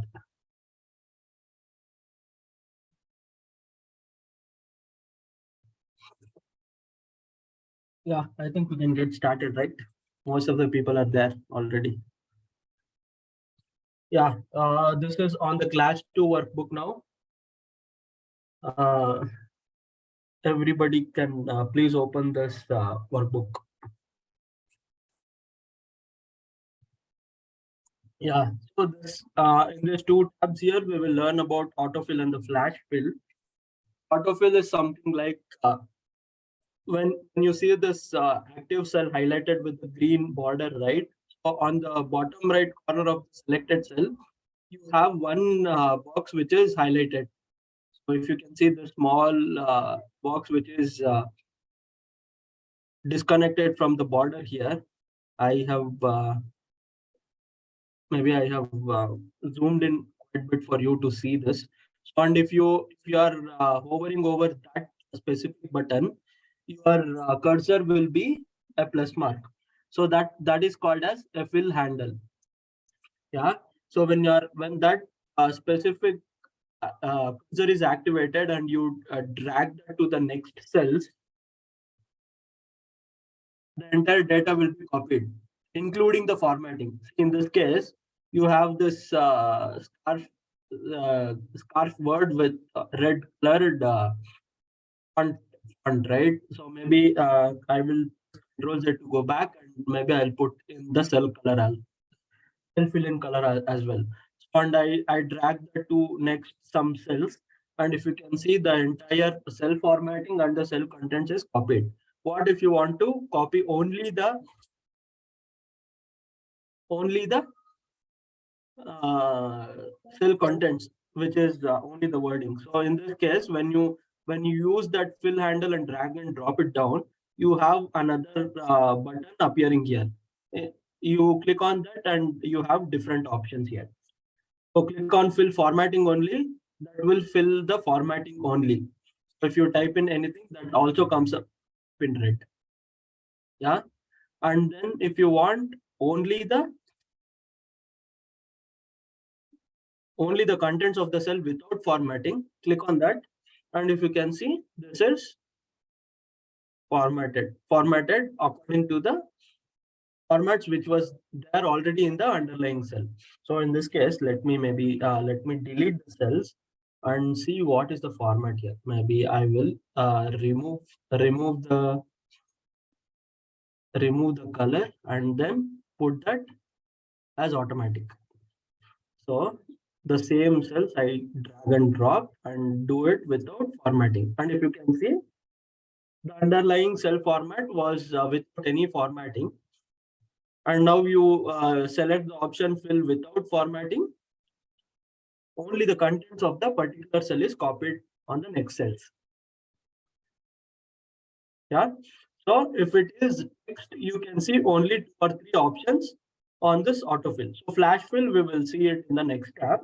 But for now, this is only for the autofill options we are seeing.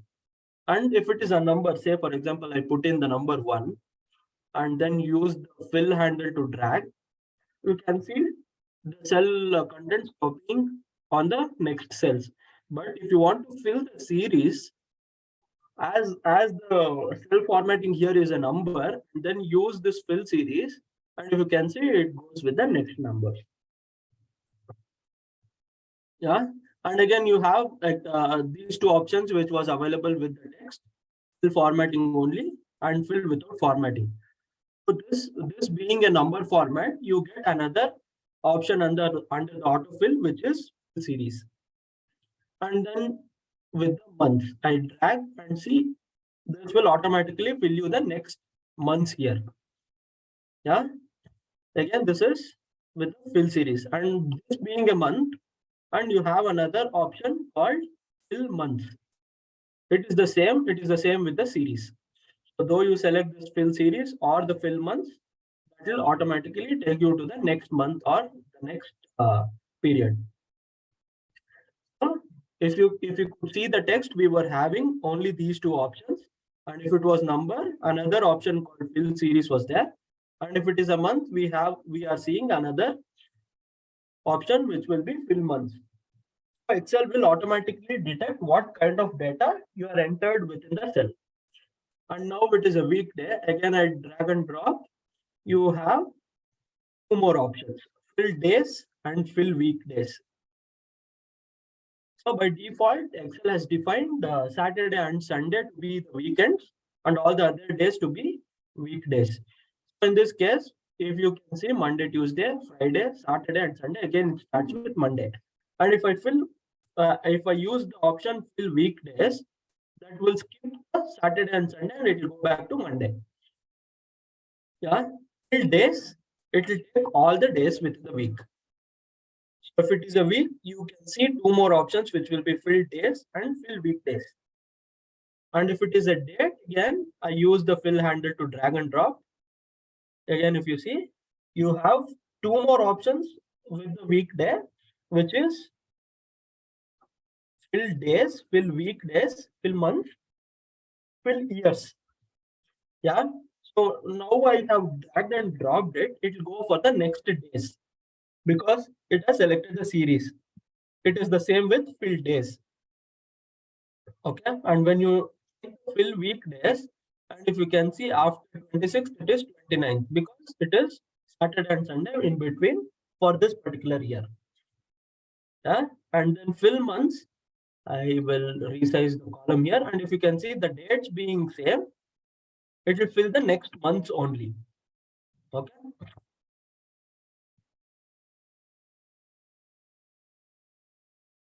And I delete this and use the drag option again. And take the fill years and date and month being same, it will go for the next year of the same date and month.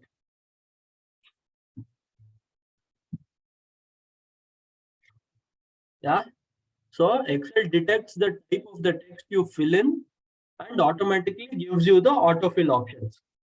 So under date, you get all the options. You have the fill formatting only, fill without formatting, days, weekdays, months, years. And if you just want to copy the cells, you can select this.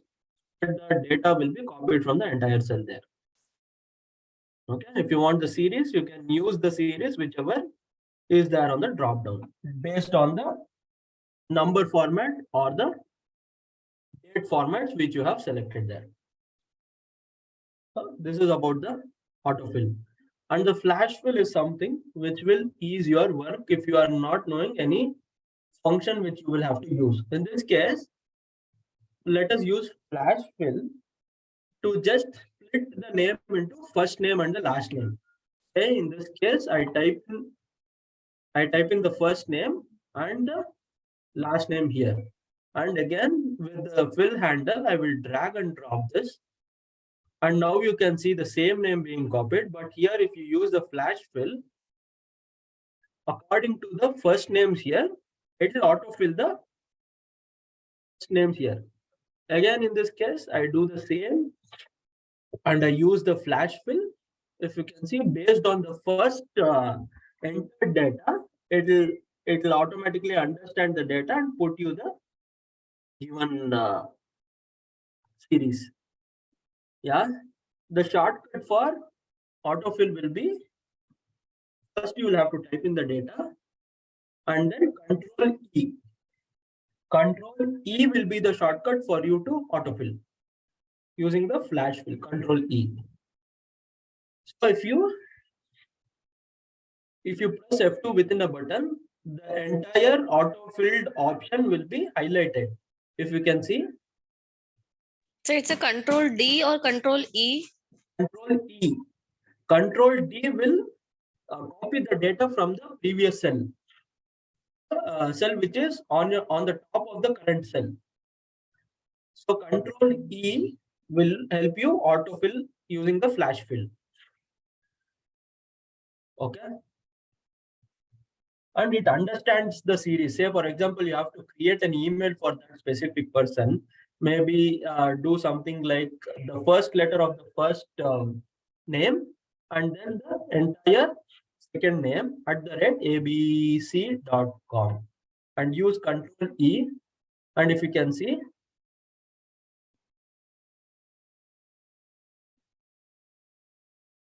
so if the Excel doesn't understand, you have to give in another example. If you can see, once you have typed in the second example, it has automatically understood and it has given the other, in this case, pgarza@abc.com. Yeah. If Excel doesn't understand with first example what you have given, give the Excel another example with the next cell. Automatically, this will be updated. And in this case, maybe I want to. So can you please repeat this email step again? Yeah, sure. So for creation of the email, this is just an example. This can have multiple use cases. Okay. So in this case, maybe I have to have the first letter of the first name and the second name's entire name maybe abc.com. So you have the series setup, right? Enter and Control E. So as we have given the first letter as G and Miller, Excel did not understand and it assumed to take G for the entire series here and then only the second name. So for it to understand, maybe you have to give it another example for the next cell and enter. If you see, as we updated this one, the other cells were automatically updated with the first letter in the first name.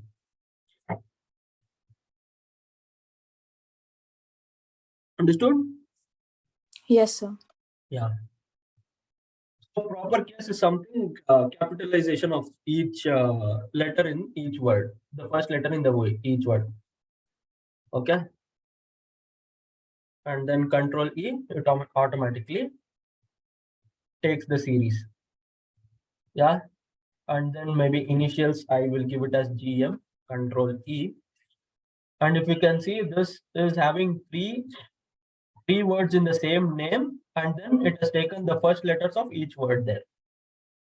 Though this one was the 2 letters, even if it was 3 words, it took the entire first letters of the three words. So Excel understands the series which you want to fill in. Okay. So it also works with the merging of data. Gary, Miller, and then Control E, it has automatically merged the data for you. In the same way, I have to see whether this is man or woman. So in this data, if you see, the letter after an hyphen will represent whether that product is for women or men. And then Control E. And if you can see in this specific example, the first letter of the word is W and the last letter of the word is also W. That is the reason it did not understand what the user wants. In this case, if you can give the example here, giving M and enter, with these two examples, it will understand the entire data set and give you the required output. Even after this, if Excel could not give you the data, give another example for the next row. So this is very helpful when the data is very huge. Yeah. So give 2 or 3 examples for it to understand the entire data set, and then it will help you filling the other details. And in this case, maybe I want only the year. Let us change the formatting here to general, and then Control E. It gives you the year for all the cases here. And maybe you want the date 23 and enter. It will automatically update the entire data set.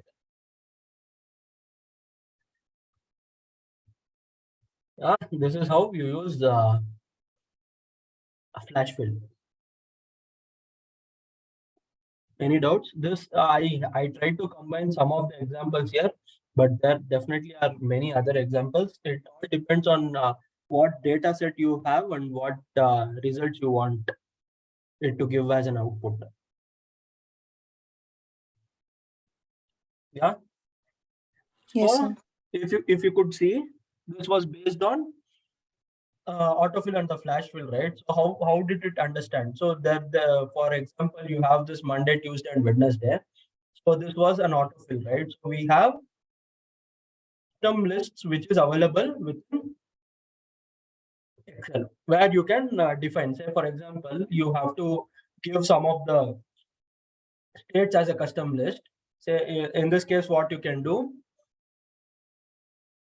Say for example, you try to type in one of the state here and try to drag in. So I think this custom list is already available. Or for going and adding the custom list, you will have to go to File, Options, and with Advanced, you have to scroll down to the last, and then you have something called Create Lists for the use in sort and fill sequences. Fill sequences is something which picks up from the autofill options. So you have this button called Edit Custom List. Click on that, and if you can see, I had created some of the custom lists here. Okay, so if it is grayed out, that is the list which is by default available within Excel, and these are the lists which I have created. So maybe for this I will delete now, and maybe all the I will delete this and try to do the same flash fill. Flash fill. Say I type in Karnataka and then try to drag this. It will not fill in the series, and if you use this autofill also, you will not have a custom list available. Flash fill also it will not help because it doesn't detect any pattern. So in the same way, if you want autofill options, you can add your own custom list. So for that, what you will do is go to the File, Options, and then under Advanced, all down to the last, and you can edit custom list. In this case, if you want a specific list which is already there in Excel, click on this arrow mark down available here, and then select the cells which you want to import, and then click on import. So this will help you create custom list, and then click on OK. Click on OK, and then try to use the flash fill again here. It will automatically fill the series for you. And after the last state here, it will go back to Karnataka, and again you can use this as a this fill series was not available for you before we add this custom list. Yeah, and maybe I will add another custom list, which will be, say for example, I have this A, and now I drag this. It doesn't have this fill series. So when you add this as a custom list, go back to Options, Advanced, scroll down to the end, and you have this custom list, and then click on the arrow mark available here, select the data which you will want to import it as a custom list, and then click on import. Click on OK. Click on OK again, and then now you use A and drag it down. It will automatically fill you the series. Understanding? Yes, sir. So any for example, you are working in investment banking, and again you have some multiple client stocks where that is a master list. Say for example Sensex, and there are some 50 companies under that, right? So if you want to have that as a custom list of all entire client list and the stock ID, you can create it this way, and you can always drag and drop it so that the entire list is already available within Excel. And that custom list which you create is not specific to this workbook. You open any other workbook and you use the same custom list, it will work. It is not restricted to the list which you create within the workbook. It is global. I mean, it is available for any workbook which you open within your local desktop. Yeah. Yes, sir. Going to the next one, it is about comments and the notes. As I told you, right, there are two Excel versions. So on the specific year versions, which is 2013, which is 2016 and 19, 20, 21 is the latest, I guess. I'm not sure about the latest version, but the last I had seen was 2021. So in that specific Excel versions, you will not have this commenting option. So if you can see, comments and notes are the review points which you have within Excel. And anything this way, which has red arrow mark on the top right corner, is called notes within Excel 365 version. And anything on the purple arrow mark on your top right corner within the cell is called comments. So comments is something like you can have it as a thread. When I send this when I send the same workbook to your system, and then you want to add any comment here, it will come with your username. Yeah. So this comes as a thread. Anytime the same workbook is opened by any other person saved, it comes by default with the system's username. So this comes as a thread, and these are the notes. This doesn't come as a thread, but notes. Right click here, and then you can click on edit note, and you can, maybe you have to type in your name again, and then give the comment. So this doesn't come as a thread, but on the comment side, it always comes as a thread here. Yeah, you can delete the thread or still resolved. So if you say that is resolved, it will not let you enter any other comment on the thread. You have to reopen the thread. Yeah. So any formatting options is not available because this is a rich, and you have the formatting options available for the notes here. Yeah, I will click on show hide note, and then I can edit the text. And then as this is activated, I can format the comment. So colors and lines, maybe I want to use a different color for this. Click on OK, and the comment color is changed. You can change the border, you can keep the border, you can use multiple coloring options within the comment. Format comment, and you can use different formatting options here. You can protect the comment. You can maybe when you don't want to allow any other user to edit specific comment, you can always use the protection to lock it. Yeah, alignment, you can center align. You can take the text from top to bottom. You can use various commenting formatting options. Yeah, Control Z, and it will change your previous action. And if you can see this comment, though I am not hovering over that specific cell, this is this is automatically available. If you want to hide this comment, right click and then click on show hide note. And only when you are in that specific cell, that will give you the comment. Yeah. You can give the review points instead of using a different cell here. Instead of that, you can add notes or specific comment so that the reviewer understands what that specific cell contains of.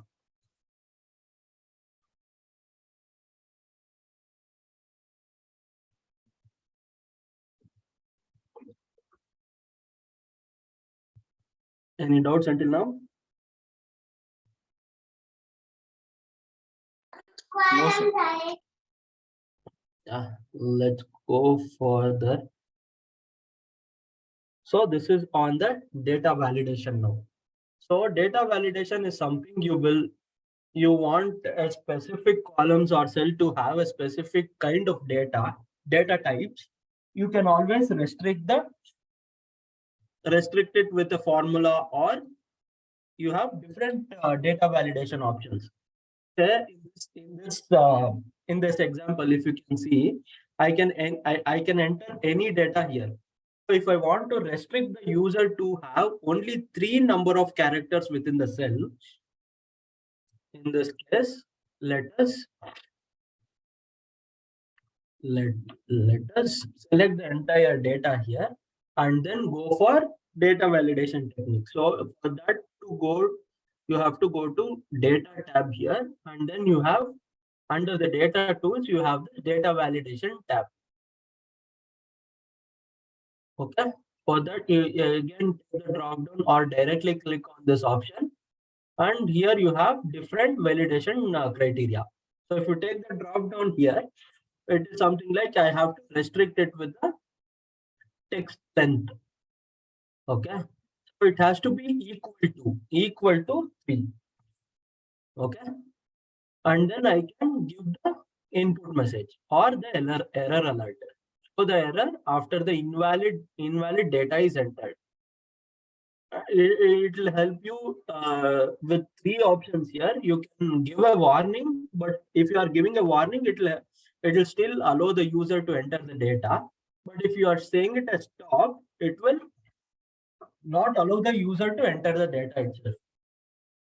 So I'll give something as check ID length. So I'll give the message as length should not be should be equal to 3. So when so I click on OK and then try to enter something more than 3 digits. If you can see, this is the customized message, which error message which I input in the data validation. ID length should be equal to 3, and then click on retry, and then I give some 3 digits and enter. It will allow me to enter. And enter. Whatever the data is already there it will not get affected, but any new data within the validated data validation range, it will not allow to enter. Or when you go edit the details also, it will not allow you to edit. So again, I just check is as 3 digits and enter. It will allow me to enter.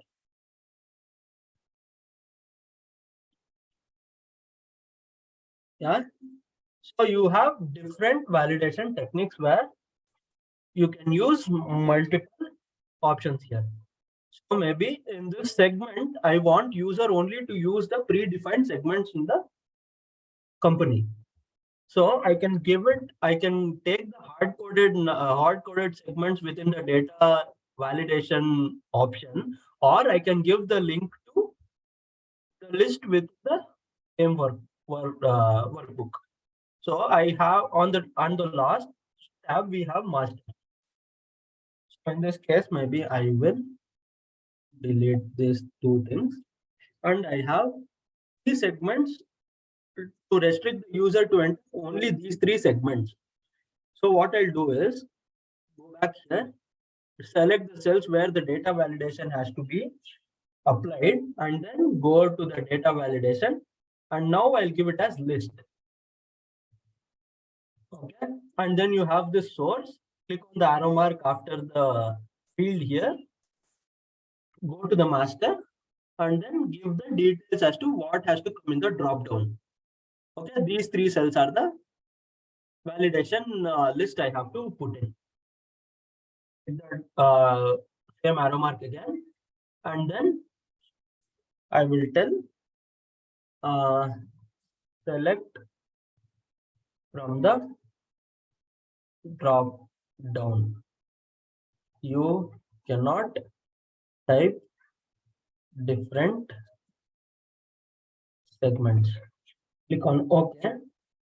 And then if you can see, there is a arrow mark after the specific cell where you have the details as to you can select. But if I try to select anything other than the details which is there, select from the drop down, you cannot type different segments. So you can customize this message as you want the user to enter the data. Okay. So what if I have to increase the number of segments?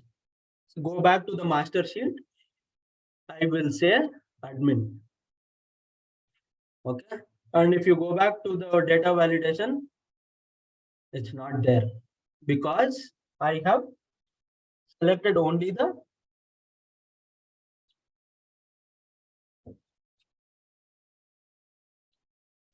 three cells there. So for that to get updated again, you have to select the entire data validation cells and then get back to here, go to the settings again and update the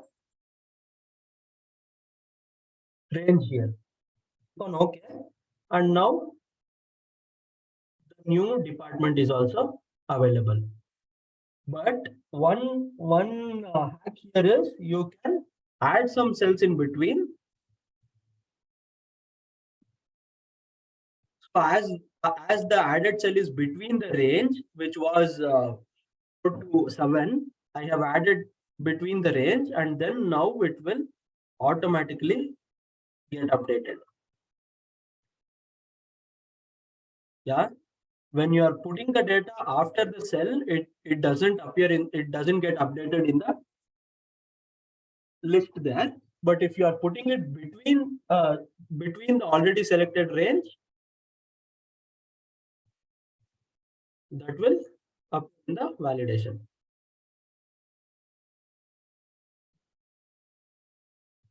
Training.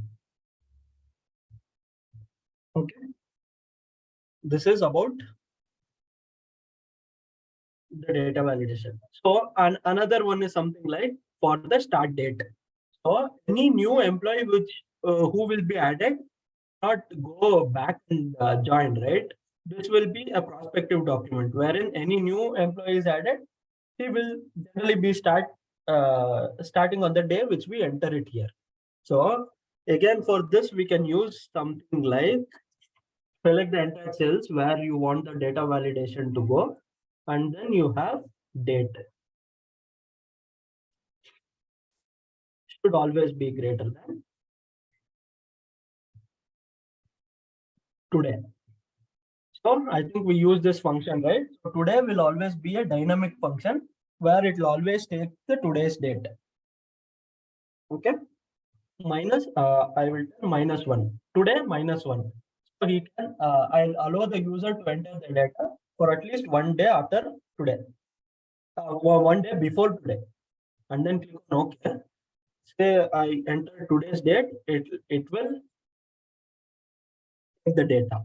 And if I enter anything before this date, maybe I will change the year, and it gives the value doesn't match the data validation restriction. Or you might want to, I will select the entire data, go to that. You might want to have a customized message also. The date should be greater than today. And click on OK. And if I enter anything before today, that will customize your error message. It will not allow the data if the formula is not updated. So that any user who enters the data will be validated when they enter the data itself, and you don't have to validate the data after the data is entered and when you are reviewing. You don't have you might not want to have an additional step for reviewing this. If you see, there are various options of validation on the text length custom. If you are giving this custom, you can define your own function or formula here.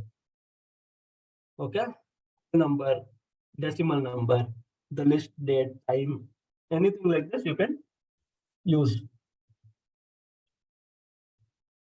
Okay. Any doubts until now? This is also commonly used data validation techniques.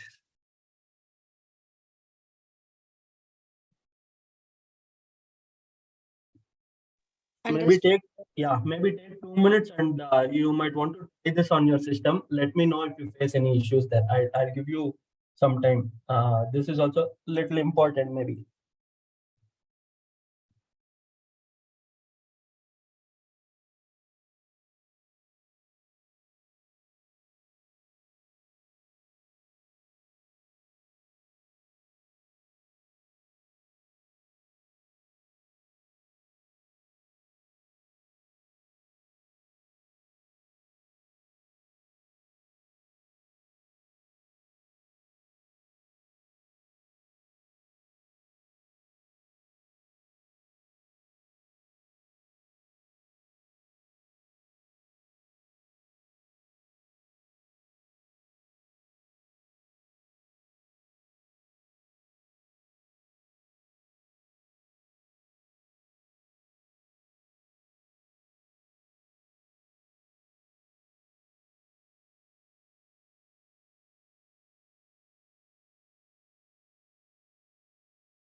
Let's give me 2 minutes to come back.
Have you tried any doubts, any difficulties in using this?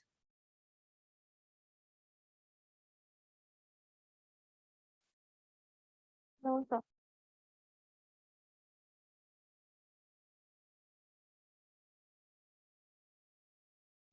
Going further on the protect, maybe sometimes you have the workbooks where you have the users to enter only part of the data. So you have already finalized the numbers for the months from January to August, and you have to let the user to enter only the September data. In that case, what you'll have to do is you should not let, the user should not be able to edit any numbers here, because you have already finalized those numbers.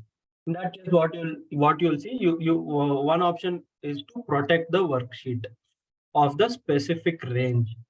In that case, you have to first unlock the protection of the particular cell. Say by default, the shortcut for formatting cells will be Control 1, and then you have this protection tab where you see the specific cell is locked. By default, all the cells will be locked, and you want to let the user to enter only the data within J5 to J8. In that case, you have to select those particular cells where you have to let the user enter the data, and then click on Control 1 and unlock the cells. Okay, and now you have to go to the Review tab and you have to protect the sheet. Protect the sheet, you can protect it with a password or without a password. Click on OK. And then if you try to enter any data or edit any existing data, it will not allow you to edit, but except for the allowed range. See, I can enter the data only in that cells where I have allowed the user to enter. You try to enter any data here, it is gone. It is not available for the user to edit any cells other than the allowed ranges. So remember, by default, all the cells within the workbook or the worksheet will be locked. And if you want to let the user to enter any specific range of cells, you have to first unlock that range of cells and then protect the sheet. So if you are protecting the sheet, maybe with a password, it will ask you to re-enter the password. So remember to remember the password. If you are forgetting the password, it's a long process for you to recover, and that is not available directly within Excel. You have to save it as a hexa and everything. So the steps of recovering the password will be available online. I'm not getting into that, but when you are putting in password to protect the sheet and protect the workbook, please do not forget the password. It is a little difficult for you to recover the worksheet with the password. Okay. Remember the password.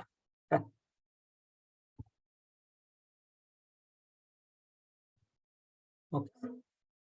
This is how you use the protection of allowed ranges. And one more thing is, you can also use this allow edit ranges, add a new range.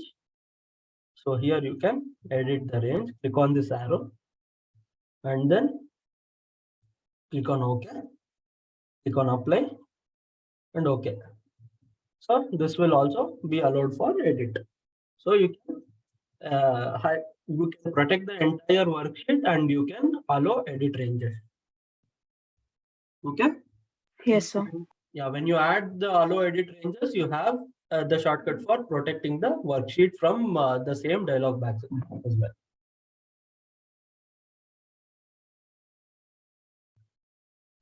Any doubts until now? No, sir.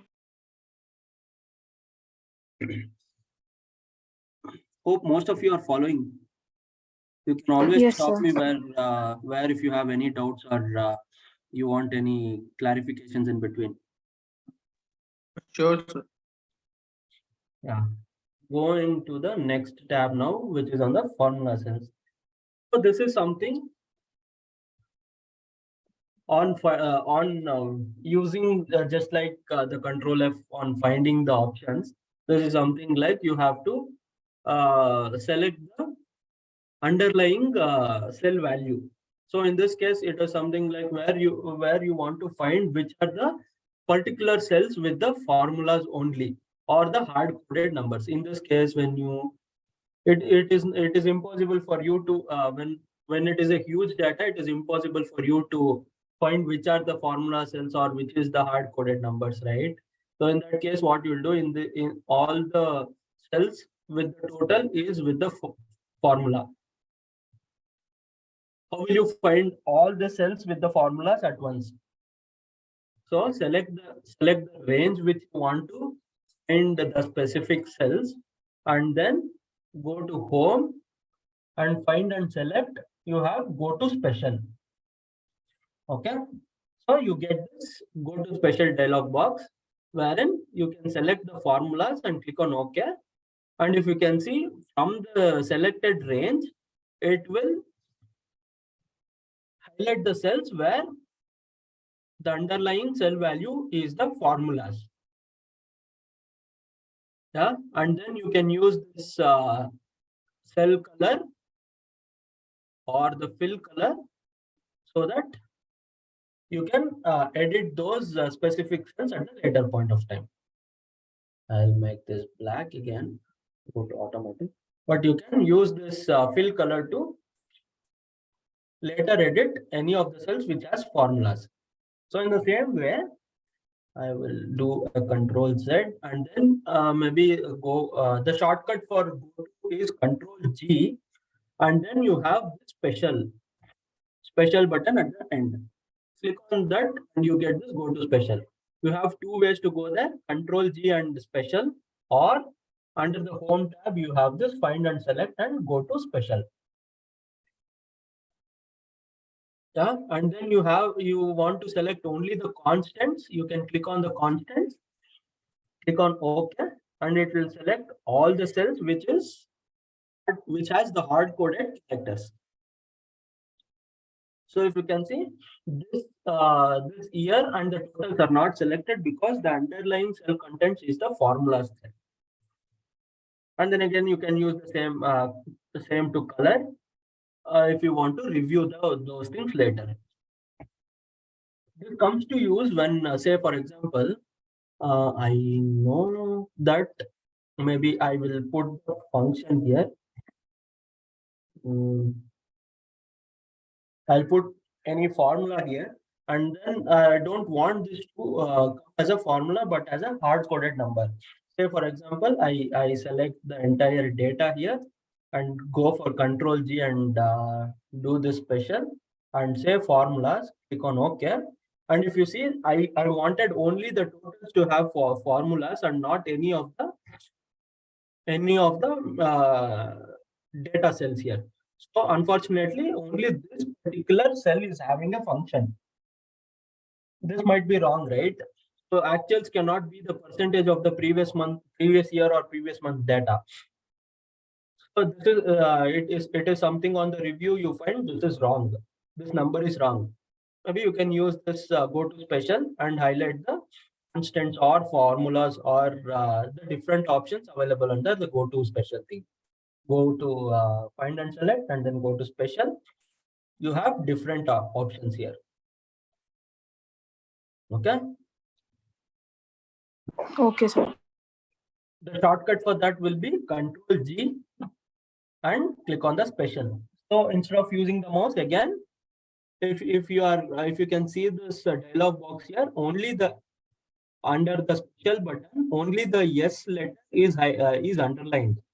That means that is the shortcut of that button. So along with Alt key, you have to press the letter which is underlined. Alt S will get you to that specific dialog box. And again, if you see, there are different options here and only one letter within the option is highlighted. If you want to go to that specific, select that specific option. Say for example, you have to select this row differences and W is selected. You can directly press W on your keyboard and enter. It will take you to that go to special cells. Because there was no row differences within the selected range, you did not find the thing. But again, if you want to use the shortcut, Control G and Alt S together, and if you want to select the formulas, As here, F is underlined, press F on your keyboard and click on enter. So we eliminated the use of mouse here with all the shortcuts. Those will be the shortcuts for use in go to special options. Yeah, and maybe you want to select the blanks in between. Select the entire range here. Control G is the shortcut again. Alt S, and then K will be the shortcut for you to go for only the blanks. So With this the K and W, these will be selected without the Alt key. Yeah, without the Alt key. Okay, sir. If it is a button, say for example, you had this, right? Control G, and this special option, what you're saying is a button. Yes, sir. So that is the reason you take that along with Alt key, and then these are the options. These are the radio buttons. You don't have to go with the Alt button. You can directly press Okay, the sir. key. Yeah. Click on OK. Excuse me. So here all the blank cells within the selected cells is highlighted now. So this is how you use go to special. Any doubts here?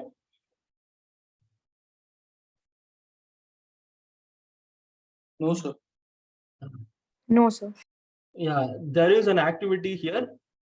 I'll give you 5 minutes.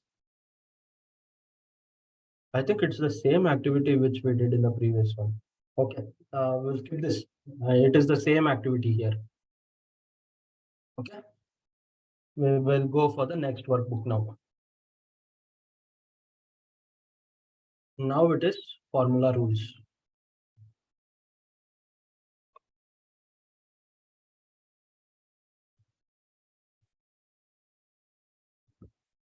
What is a formula or what is a function within Excel? Anybody? So both these functions and formulas is invariably used, but it has some difference where you have to use any logical operators such as multiplication or addition. Those are generally called as formulas. And whatever you see with the formula tab here, where you are using this different things here, no? So whether it is a simple interest or the compound interest, anything with this is called a function. Anything here are called the functions. So if you can see, this is function library. And any calculations you are doing with logical operators are generally called formulas. But both of it is invariably used. Yeah. So in this case, say for an example, we want to find the discounted value of the items which are specified here. It is something like you can use the different ways of calculation, right? So final value will be something like price reduced by, open the bracket, and the price multiplied by discount. Yeah. So this will give you the final value. Price is 60 and discount is 10%. The selling value will be the price reduced by price multiplied by discount. And the other way of doing this is price multiplied by 1 minus the discount. It will give you the same value here. And you want to calculate this for the entire rows here with the formula which you have given. Select the cells below by using shift and down arrow. That will select you the range of cells, and use Control D to copy the same formula which is used in the above function, above cells. So if you can see, this is B5 minus B5 into C5, and then you copy the same formula in the next cell. The cell references are moved from the previous row number 5 to row number 6. So these are called the relative references. Okay. So we will go to the referencing in the next tab here. We have two types of referencing, which will be absolute referencing and the relative referencing. Now what we are using is relative referencing. Okay, and then we want this formula to go in the next cells. With this cell selected, along with the shift, press the down arrow key so that the next cells are selected, and then use Control D. Another way of doing this is copy the cell, select the entire range of cells where you want to put the formula in, and use Control V. If you can see, the formulas are copied and not the content of the cell, which is 54. So accordingly, only the formulas will be copied in the next cells.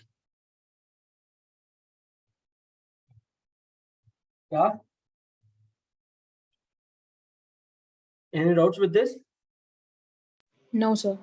So these are called the cell references. So within E8, you are giving the reference to a different cell. Yeah. Within cell E8, you are giving the references of B8 and C8. So these are called a referencing. So you can also give the reference for a particular cell only. So if you can see, in the cell, it will be the contents of the previous cell, but in the formula bar, you can see the cell which is which particular cell is referring to. Okay.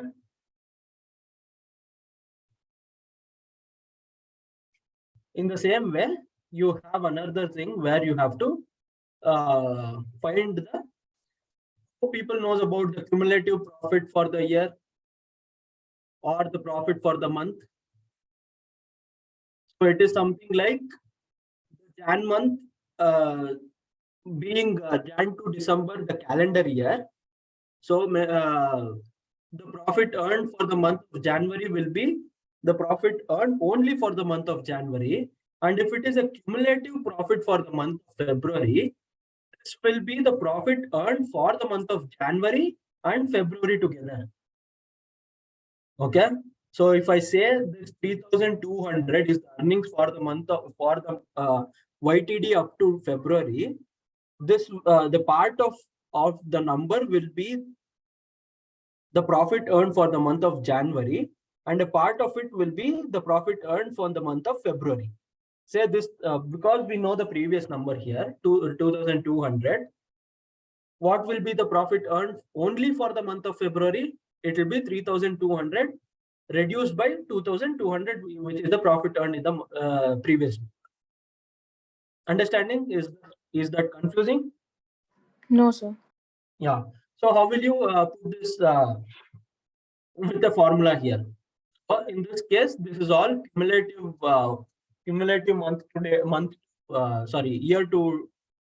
year to month profits, and you want to find only for the particular months. Only for the month of January, it will be the same, right? You always start a cell reference with equals to symbol or any of the logical operators, which will be plus, minus, or the equals to. Not all the logical operators, but only plus, the plus symbol, the minus symbol, and the equals to symbol. Try using the equals to symbol always, because any negative symbol which you're using will turn the cell reference to a negative value. Okay, if it is a number. So avoid using plus or minus for starting the reference.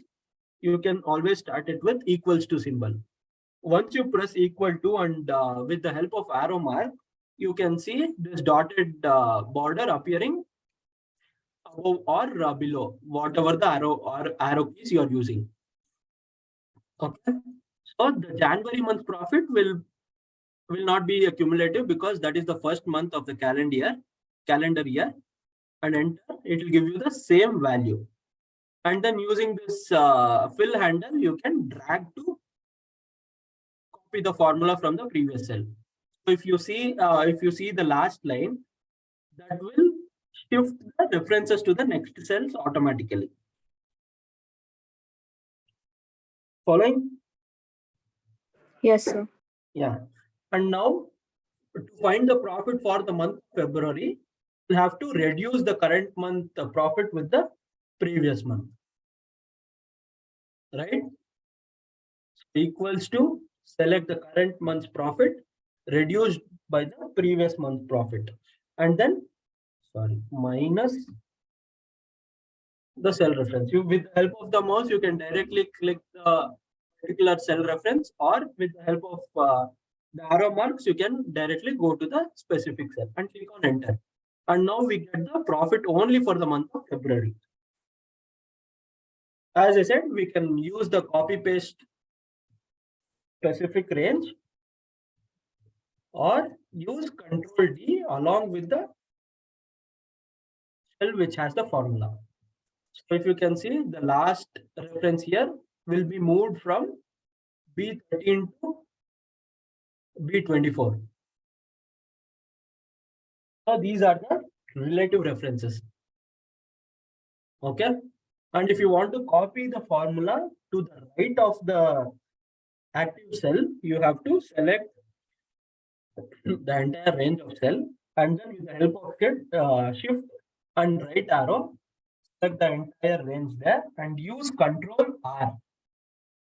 Control R will help you copy the formula from the left cell to right cell, and Control D will help you to copy the contents from the above cell to the below cell.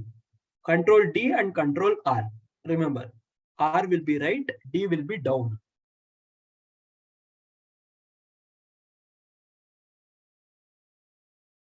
Make a note of all these shortcuts. These will be very frequently used. And as I said, when you try to take the total of the entire profit here, be equal to the profit for the last month, correct? Because these are the individual month's profit, and if you are going for the December profit, this will be the cumulative from the starting months. So if you can see, you have this predefined functions available in the bottom tab here. So average, count, sum. So if you right click any of the options there, you get different options available, different functions which you can add there. Okay, you can, if you want the minimum of the value, you can click, and if you can see, minimum is 0, and if you want the maximum number, you can add those specific aggregation functions here in this bottom tab here. Okay, so if you can see, the total of the entire individual month profit is 1,336,000, and take the profit of only for the month of December, it is the same, because the December profit here will be from the profit for the month from January to December, because it is the profit year to date.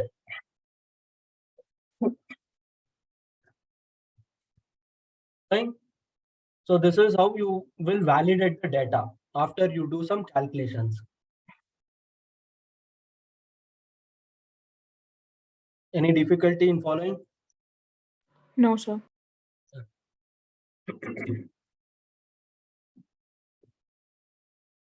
You understood about the cell references, right? Right, sir. Yeah. So the basic practice is to use cell references in most of the cases within Excel. Okay. Any logical operations or whatever you're doing within Excel should be a reference to another cell instead of having the entire formula within one cell. Okay. So if you are referring entire formula within one cell, it might be difficult for you to refer the same thing at the later point of time, because you have to go to each one of the cell to see what is the numbers used for the calculation. Instead, if you have the different numbers in different cells and then use those as the cell references within the function, it is very easy for you to understand what is the calculation done. Okay. So Okay, sir. to put that in an example, maybe the service charges is 1,500, and the total charges is 20% added to the service charge. Okay. So in this case, if you see, adding of the 20% is done within the function itself. So what if there is a change in this percentage? You have to go to each one of the cell and then update this number. But instead, if you have it this way, where you have that specific percent in a different cell, every time you update this number, the function is automatically updated. You can see what is the percentage used in this specific calculation. But if it is the entire calculation done within a particular cell, you cannot, if this is not the active cell, you cannot understand what this calculation comprises of. But what if you are presenting the data this way? You can know, right? You can easily understand. So that is how you use cell referencing. It's better. Say, for example, you have a change in percentage from 20 to 25. It's very easy for you to edit the data here directly. If it is the function you are editing, you have to go to that specific cell, check whether what is the percentage there, and then edit the percentage here. How easy it is if the cell is referred to in a different cell. Understanding? No, sir. So why have we used 1 plus VAT? So that is multiplication of the percentage, right? So 1 will be common. There will be no change in the 1 because that is 100%. 1 is 100%, right? 1 is equivalent to 100%. Yes, sir. Yeah. So if there is a change in VAT, I have to go to the function here and then edit the number. Instead, if the same number is available in a different cell, you know what is the percentage when you see the data itself, instead of having it within the function. Understanding? Yes, sir. Yeah. So I will try to hide this and delete this. So if you see this data, what are you understanding? Nothing, right? But in No, sir. the same case, if you have it this way, is this making sense? It's easy, right? It's easy for Yes, you to sir. understand, right? Again, this is on the presentation and making the user understand how the data is presented.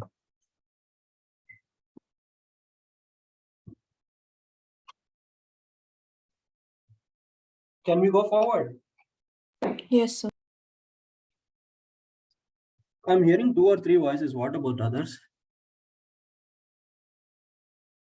So what if we directly do 1500 multiply by 25 divided by 100 in the formula? Yeah, Without- because 100, yeah, here in this case, maybe you don't have this as a percentage here and you have this as a general number. And then you type in 25 and then you can use this 100. It'll give you the same Okay, sir. Got the it. same thing, right? How easy was it to edit the data here and edit the data here? Again, you had to put something like this, right? Right, sir. And when there is huge data, you just can't go to each one of the cell to see what is the percentage added here. But say, for example, you have multiple cells here, multiple data cells here, and then you can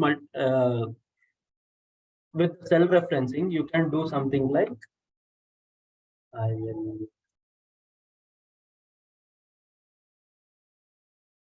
take this here.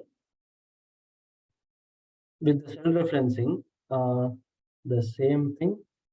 I will move this cell to this one, and then again I will move this here. And it is something like I don't have to edit the numbers again for the VAT percentage. So anytime I update this number to maybe 15, in all the cases it is updated. You see the difference if it is multiple cells? Yes, If sir. I was using this one in the function, I will move the cell to here. I had to edit this 25% in all the cases separately. With only 3 numbers here, I'm finding it more time to update the numbers. That is the reason we use this, right? And every time you change this number, But sir, we can fix that percent in the formula, right? While using that star. means If we don't want to change the percentage from the formula, if we want the same number, so we can that number. No, there is some like star from both the sides. dollar symbol. Yeah, Yeah, dollar. dollar. Yeah. So we can So fix that number. yeah. So we have that in the next tab here. So the I told you, right? We have 2 types of referencing, which will be the relative reference and the absolute reference. Yes, sir. So we will learn that in this referencing. Hope this is clear. Yes, sir. It's Yes, clear. sir. Yeah. Use the cell references because Excel is only about the cells. It's very easy. It's very easy. Yeah. So we will go on the referencing, different kinds of referencing now. Okay. I will hide these data for you for now. And now we have this price and the discount. Okay. How are we calculating the January price? This negated by the price multiplied by discount. Is this correct? Yes, sir. Yeah. And I copy the function, the formula or the function to the next cells. I select the cell having the function to be copied and use Control D. So if you could see, the B5 is moving from B5 to B6 in the next cell, and then it is moving from B7. It is moving to B8 here. So these are the relative references. You copy the function and paste it elsewhere. This will automatically take the previous cells. Based on this particular cell offset number, if you can see this, this is the previous column and the previous second column, right? In this case also, this is hidden, right? Wait, I will take this somewhere here, and again this is previous column and the previous 2 columns. So based on the current cell, the referencing cell also moves. Yes, sir. Yeah. So, and the second example will be, in this case, we have discount defined in each of the rows here. But in the second case, we have discount referred to only in one cell. So in this case, I do the same formula, multiplying negating the price by the value of discount here, and then use the same formula in the next cell. This will give you a value. Do you understand why? Because of the particular cell is moving the Also, reference from yeah. the first cell to the second cell. So in this case, what you want to do is you have to make the global discount as a absolute value. That what you will do is I'll delete the error cell and then select this particular cell, which is IP, which is the global discount. So I only want the price to move from one cell to another, but I don't want the global discount to move from one cell to another. In that case, I'll make this as an absolute reference. So F4 is the shortcut for you to make this as an absolute reference. Okay. So if you can see here, there are $2 symbols before the column number and the row number. Okay.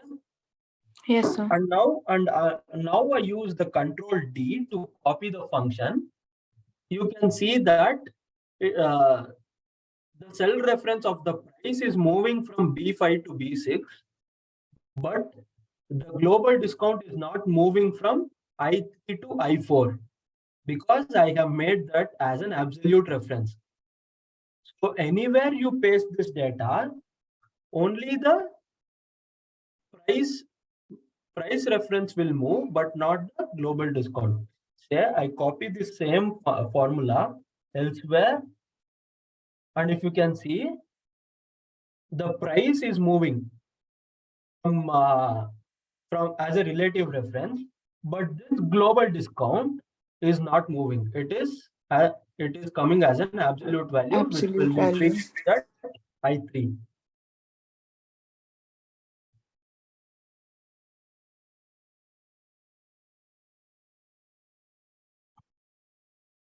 Able to understand? Yes, sir. Yes, sir. Yeah. This is about absolute or relative reference. We have more options here. I will again go to the third thing. Yeah. In this case, I will try. We have 2 months. Okay. We have to calculate the same price with the same global discount with 2 months. In this case, what we will do, we will multiply, negate the price with the price multiplied by discount. So we know the global discount should not move. Once you give the cell reference, I will press F4 to make that as an absolute reference and close the bracket. Yeah, I copy the formula. It's all working fine, if you can see, right? So what if I have to copy the same function in the next month? This being an absolute number, it's not moving, but I don't want the price to move. So in that case, I'll make the price also an absolute value, correct? I'll select the price there. I'll remove the cell and select the reference and press F5 and F5. Sorry, F4, and then copy paste the function. Now, if you can see, the price also is not moving from B to column C, right? If I copy the same function again here, I want this to move from B5 to B6. As I've made that an absolute value, it's not moving, which is again wrong, right? So we'll remove $1 before 5, sir. Yeah. So in this case, what you will have to do is we have to fix only the column and not the row. The row has to move from 5 to 6, but the column shouldn't move from B to C. Okay. So what is the constant which we will have there? Column B, right? So we need to have the dollar symbol only before the column name. And I will delete this dollar after the column name before the row number. Okay.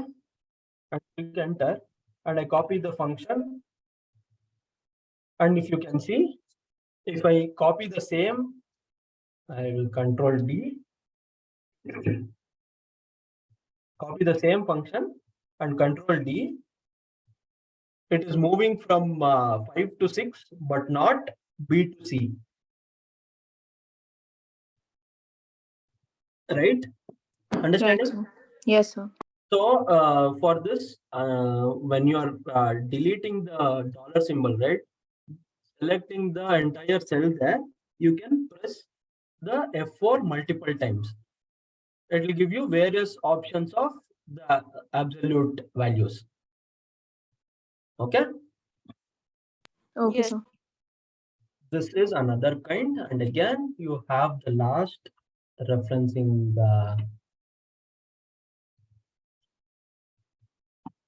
referencing. I will hide all the previous things. And now you have the discount different from different months. So what did we do? The same cell reference, I will fix the column only, right? I want this to move from 5 to 6. That is the reason I will fix only, I will make the value absolute only for the column. Reduced by, again, $B5. You can type in or give the reference accordingly using F4. Reduced by the discount. And again, in this case, if you want copy pasting the same function with the next cell, I don't want this to be fixed, because this has to move from Q to R, but not 3 to 4. Row number not 3 to 4, but I want this reference to move from column to column, but not row to row. So in that case, what we will do, we will have the row number as a constant. Yeah. So to make the constant, whether for the row or column, the dollar symbol has to be prior to the row or column which you want to make it absolute. Close the bracket again.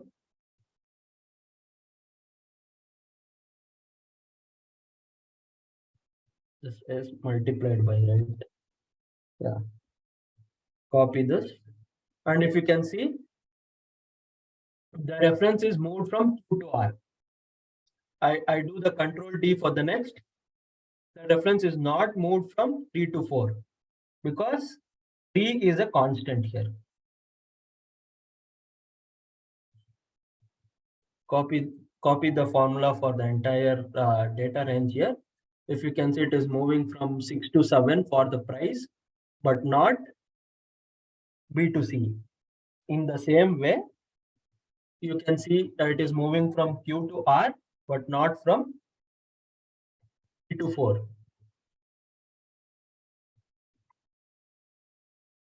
You guys following? Yes, sir. Yes, sir. Yeah, this is about cell referencing. Different kinds of cell referencing with relative and absolute.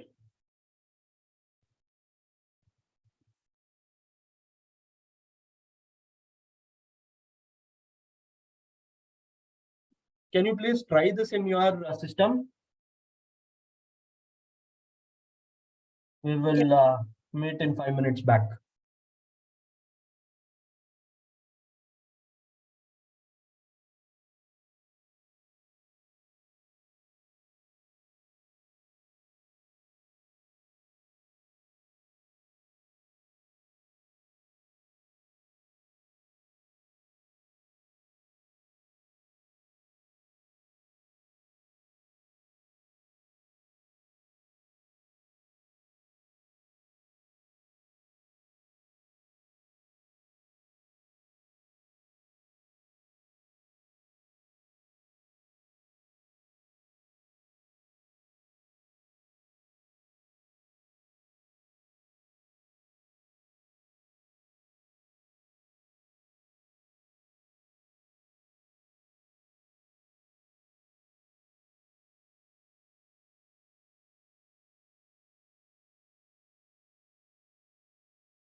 Hope you have tried it.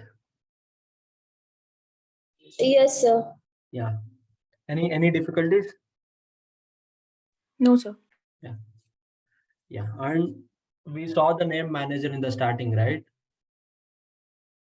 So we can use the name manager within the functions as well. Say, for example, we can name the price range. So I did not explain you what the range is, right? Range is group of cells. Say, for example, I select a group of cells here, which is G4, which the first cell of the selection is G4 and ends with H8. The first cell and the last cell will be the range. Okay.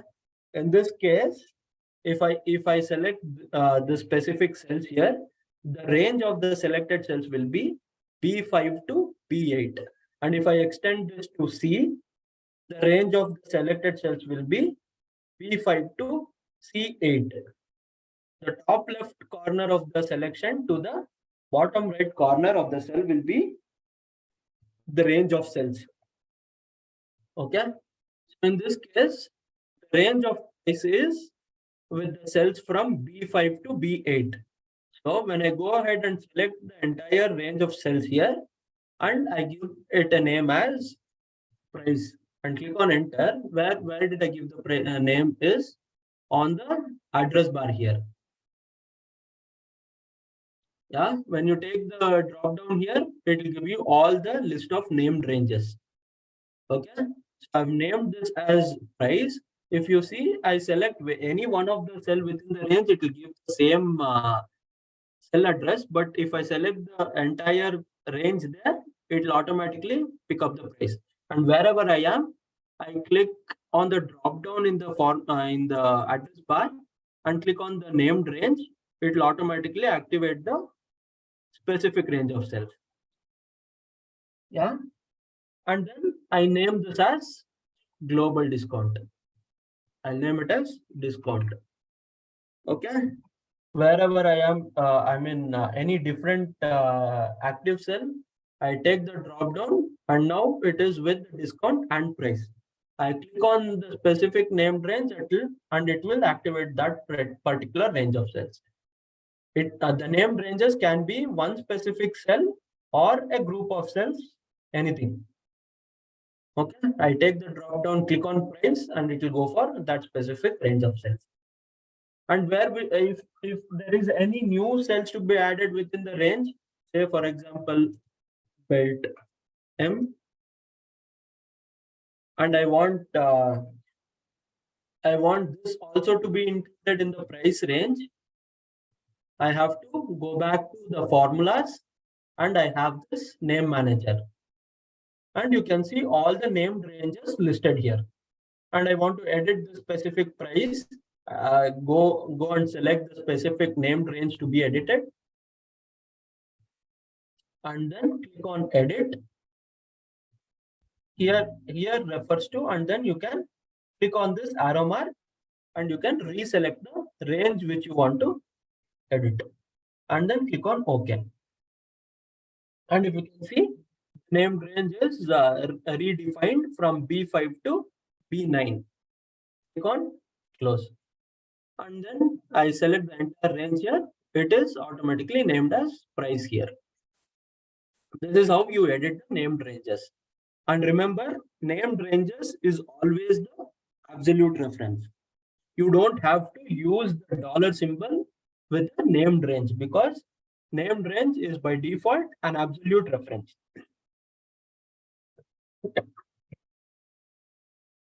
Excuse me. And I want to find the average price of this specific range. I start the function with an equals to and type in average. Yeah, and select the range of price here. And if you can see, if it is any cells between which does not include the entire named range, it will be B5 to B7.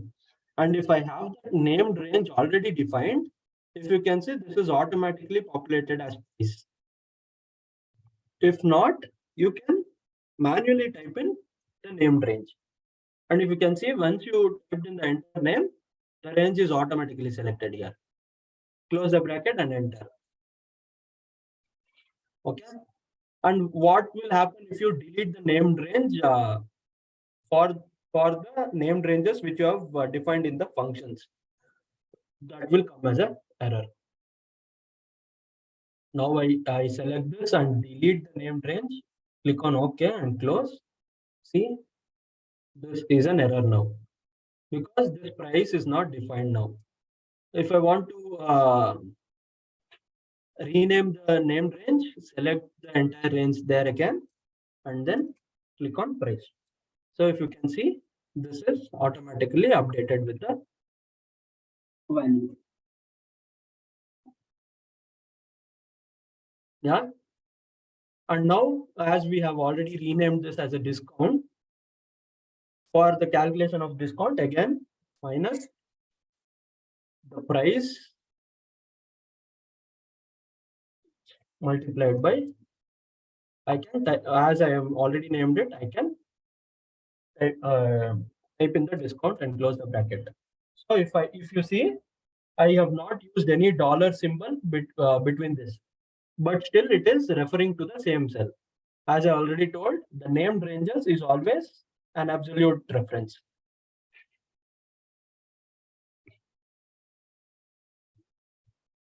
Okay. Following? Yes, sir. So this named range is not restricted to only one of the sheets here, worksheets. It can be used in any of the worksheets within the workbook. Okay. So if I go for other sheets here, I mean the next tab, I can reduced by the B5 multiplied by discount. Close the bracket. You can see the numbers automatically updated because this discount is a named range from the different worksheet, but still it works. Yeah. And we have this price also defined, right? In this case, if I give something like sum of price and close the bracket, I can see 285 number being updated. And if you total the range here, it is the sum is 285. So the named ranges are not restricted to any one of the worksheets, but it can be used anywhere within the same workbook.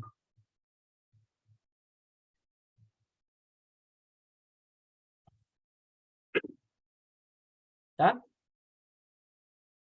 And then you have this circular reference error, right?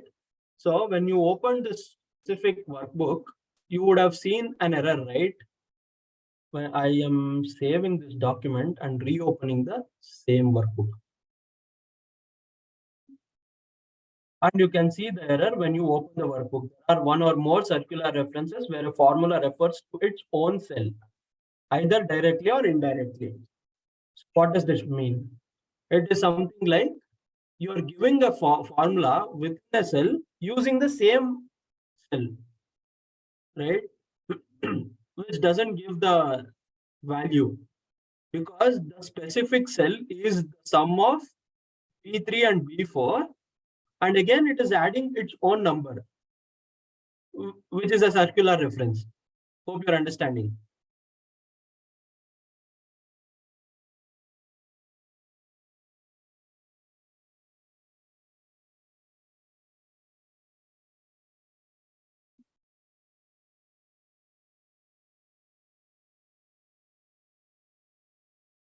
Guys, following?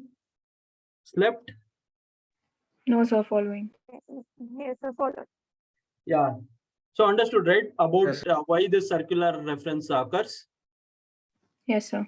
So you have to delete the cell which is referring to its own cell within the function and click enter, and now you get this number. I do the Control Z, it gives the 0 because there is a circular reference within the cell, and I remove that circular reference, I get the actual number. Yeah. So again Yes. in this case, sum of B7 to B10. B9 is included within this range of cells. So I'll have to exclude that reference and then click on enter. I get the actual value. So it is something like when you open the file, you get to know that there is circular reference, but how do you find where that circular reference is? I'll close the file and click on don't save and reopen the file. See, it doesn't give where that circular reference is referring to. So how will you find where that circular reference is there? So you'll have to go to formulas, and then you have under formula auditing, you have something called error checking. There will be a small arrow mark after that, and you have the circular references. As of now, we know that there are 2 circular references, but under the list here, it is only 1. So any circular references, it will go 1 by 1. So once you click on this specific cell, it will go to that specific cell, and then once you correct this, I make this B8, and then again go to the error checking. Error checking, it will give you the next error reference. You have to go auditing this error 1 by 1, and then you correct this error. Again, go to the error checking, and now the circular reference is grayed out because there are no additional circular references again. Yeah, this is how you audit the circular references within the worksheet.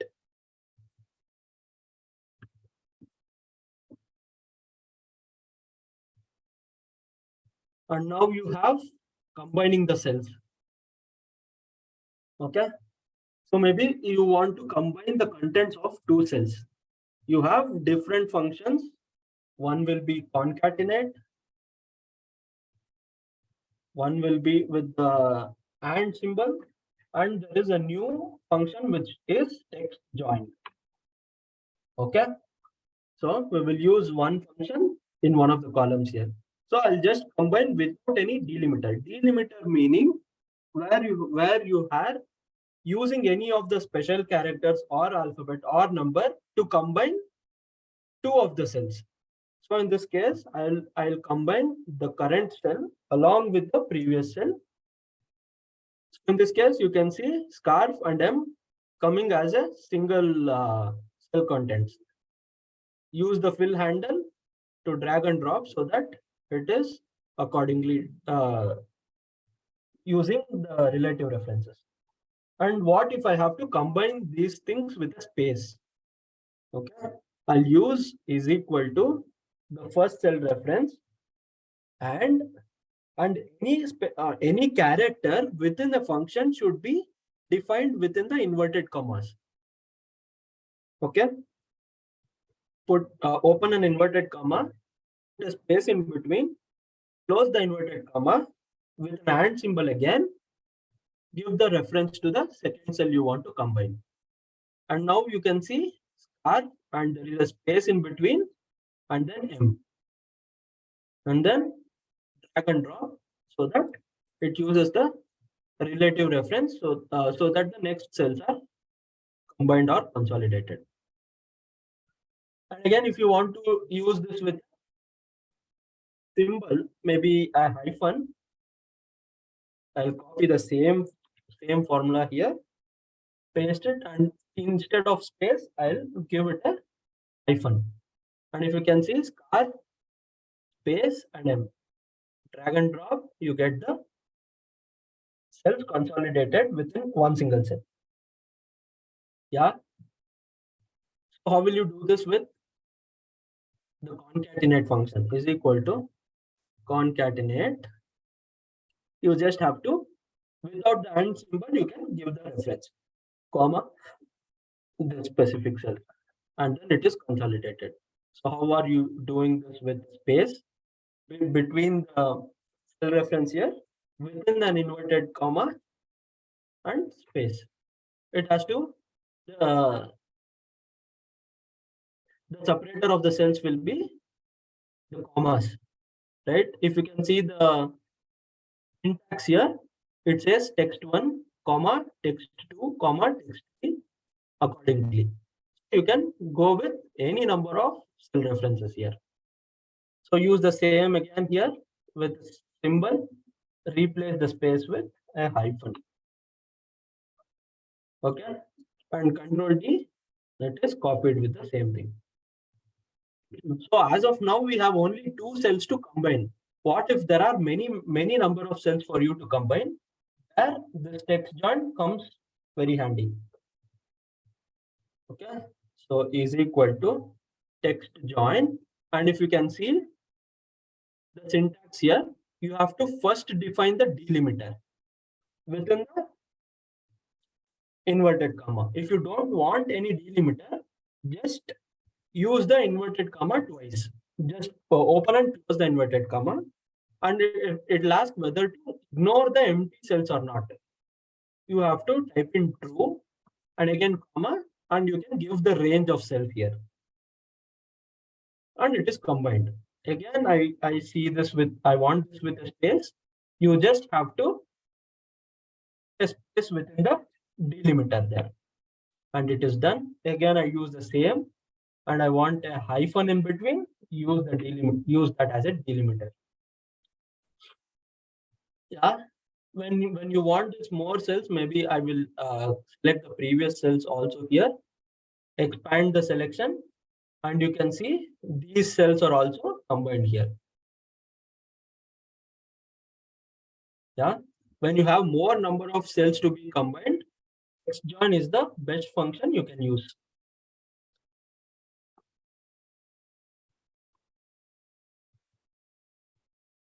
Guys, following? Yes, sir. Yes, sir. Yes, sir. Yeah.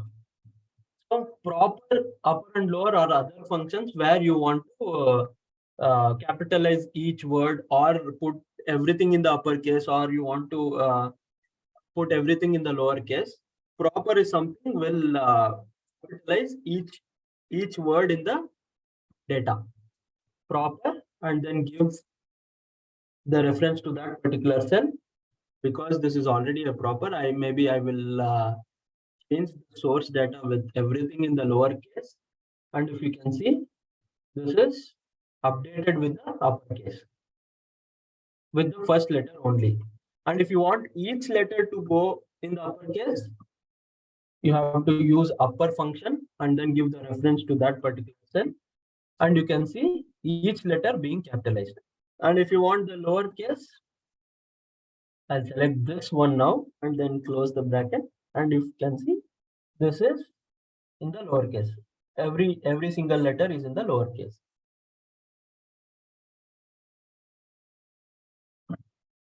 Yeah.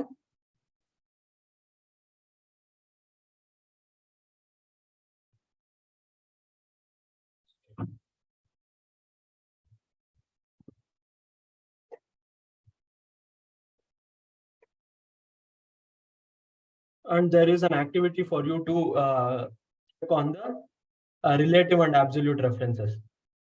Maybe you can take this up later and let me know if you have any other doubts. So guys, as we did not have the session yesterday, it was actually 4 hours yesterday, and it was today 2 hours. So we have more workbooks to work on. What would any of the weekday, maybe after, I think most of the people are working here, right?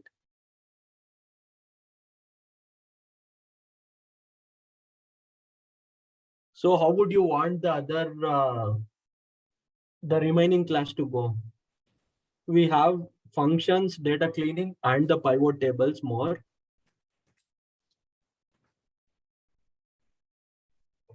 So any day as per Any day will be fine. I think it is only 30 people in the session now. Is it okay if we can have it on Monday or Tuesday? This coming Monday, like tomorrow. Yeah. At what time? Maybe after 7 o'clock in the evening. Yes, that will be fine. I have reached. going I on. know most of the people are working here, right? Yeah. So in the second Yeah. half, Yes, sir. Tomorrow will be fine. Yeah. Tomorrow will be fine. Tomorrow or Wednesday. Not in Wednesday. Any day. so if it is in the weekday,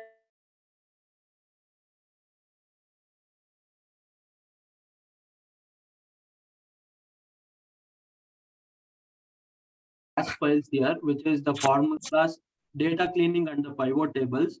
Maybe all these together will take around 3 hours more. Can we split that as 1.5 hour on each day, or we can have 3 hours on any one single day? 1.5 for each day. 1.5 for Yes, sir. day, right? Yes. So I'll see if we can do it tomorrow and Tuesday, or Wednesday and Thursday. Any date should be fine, right? Yes. Yes, sir. Okay. Okay, I'll talk to Chandan and ask him to send you the session details. We can come back. Sir, recordings will be available, right, sir? Today's I think recordings. I think it is recording. Currently it is recording. You might want to ask Chandan to access the recording. I'm not sure I have the access to the recording. Okay. Yeah. Okay, guys. Okay, sir. Oh, Thank you. thank you, sir. Okay, sir. Thank you, sir. Thank you, sir. Thank you. Bye.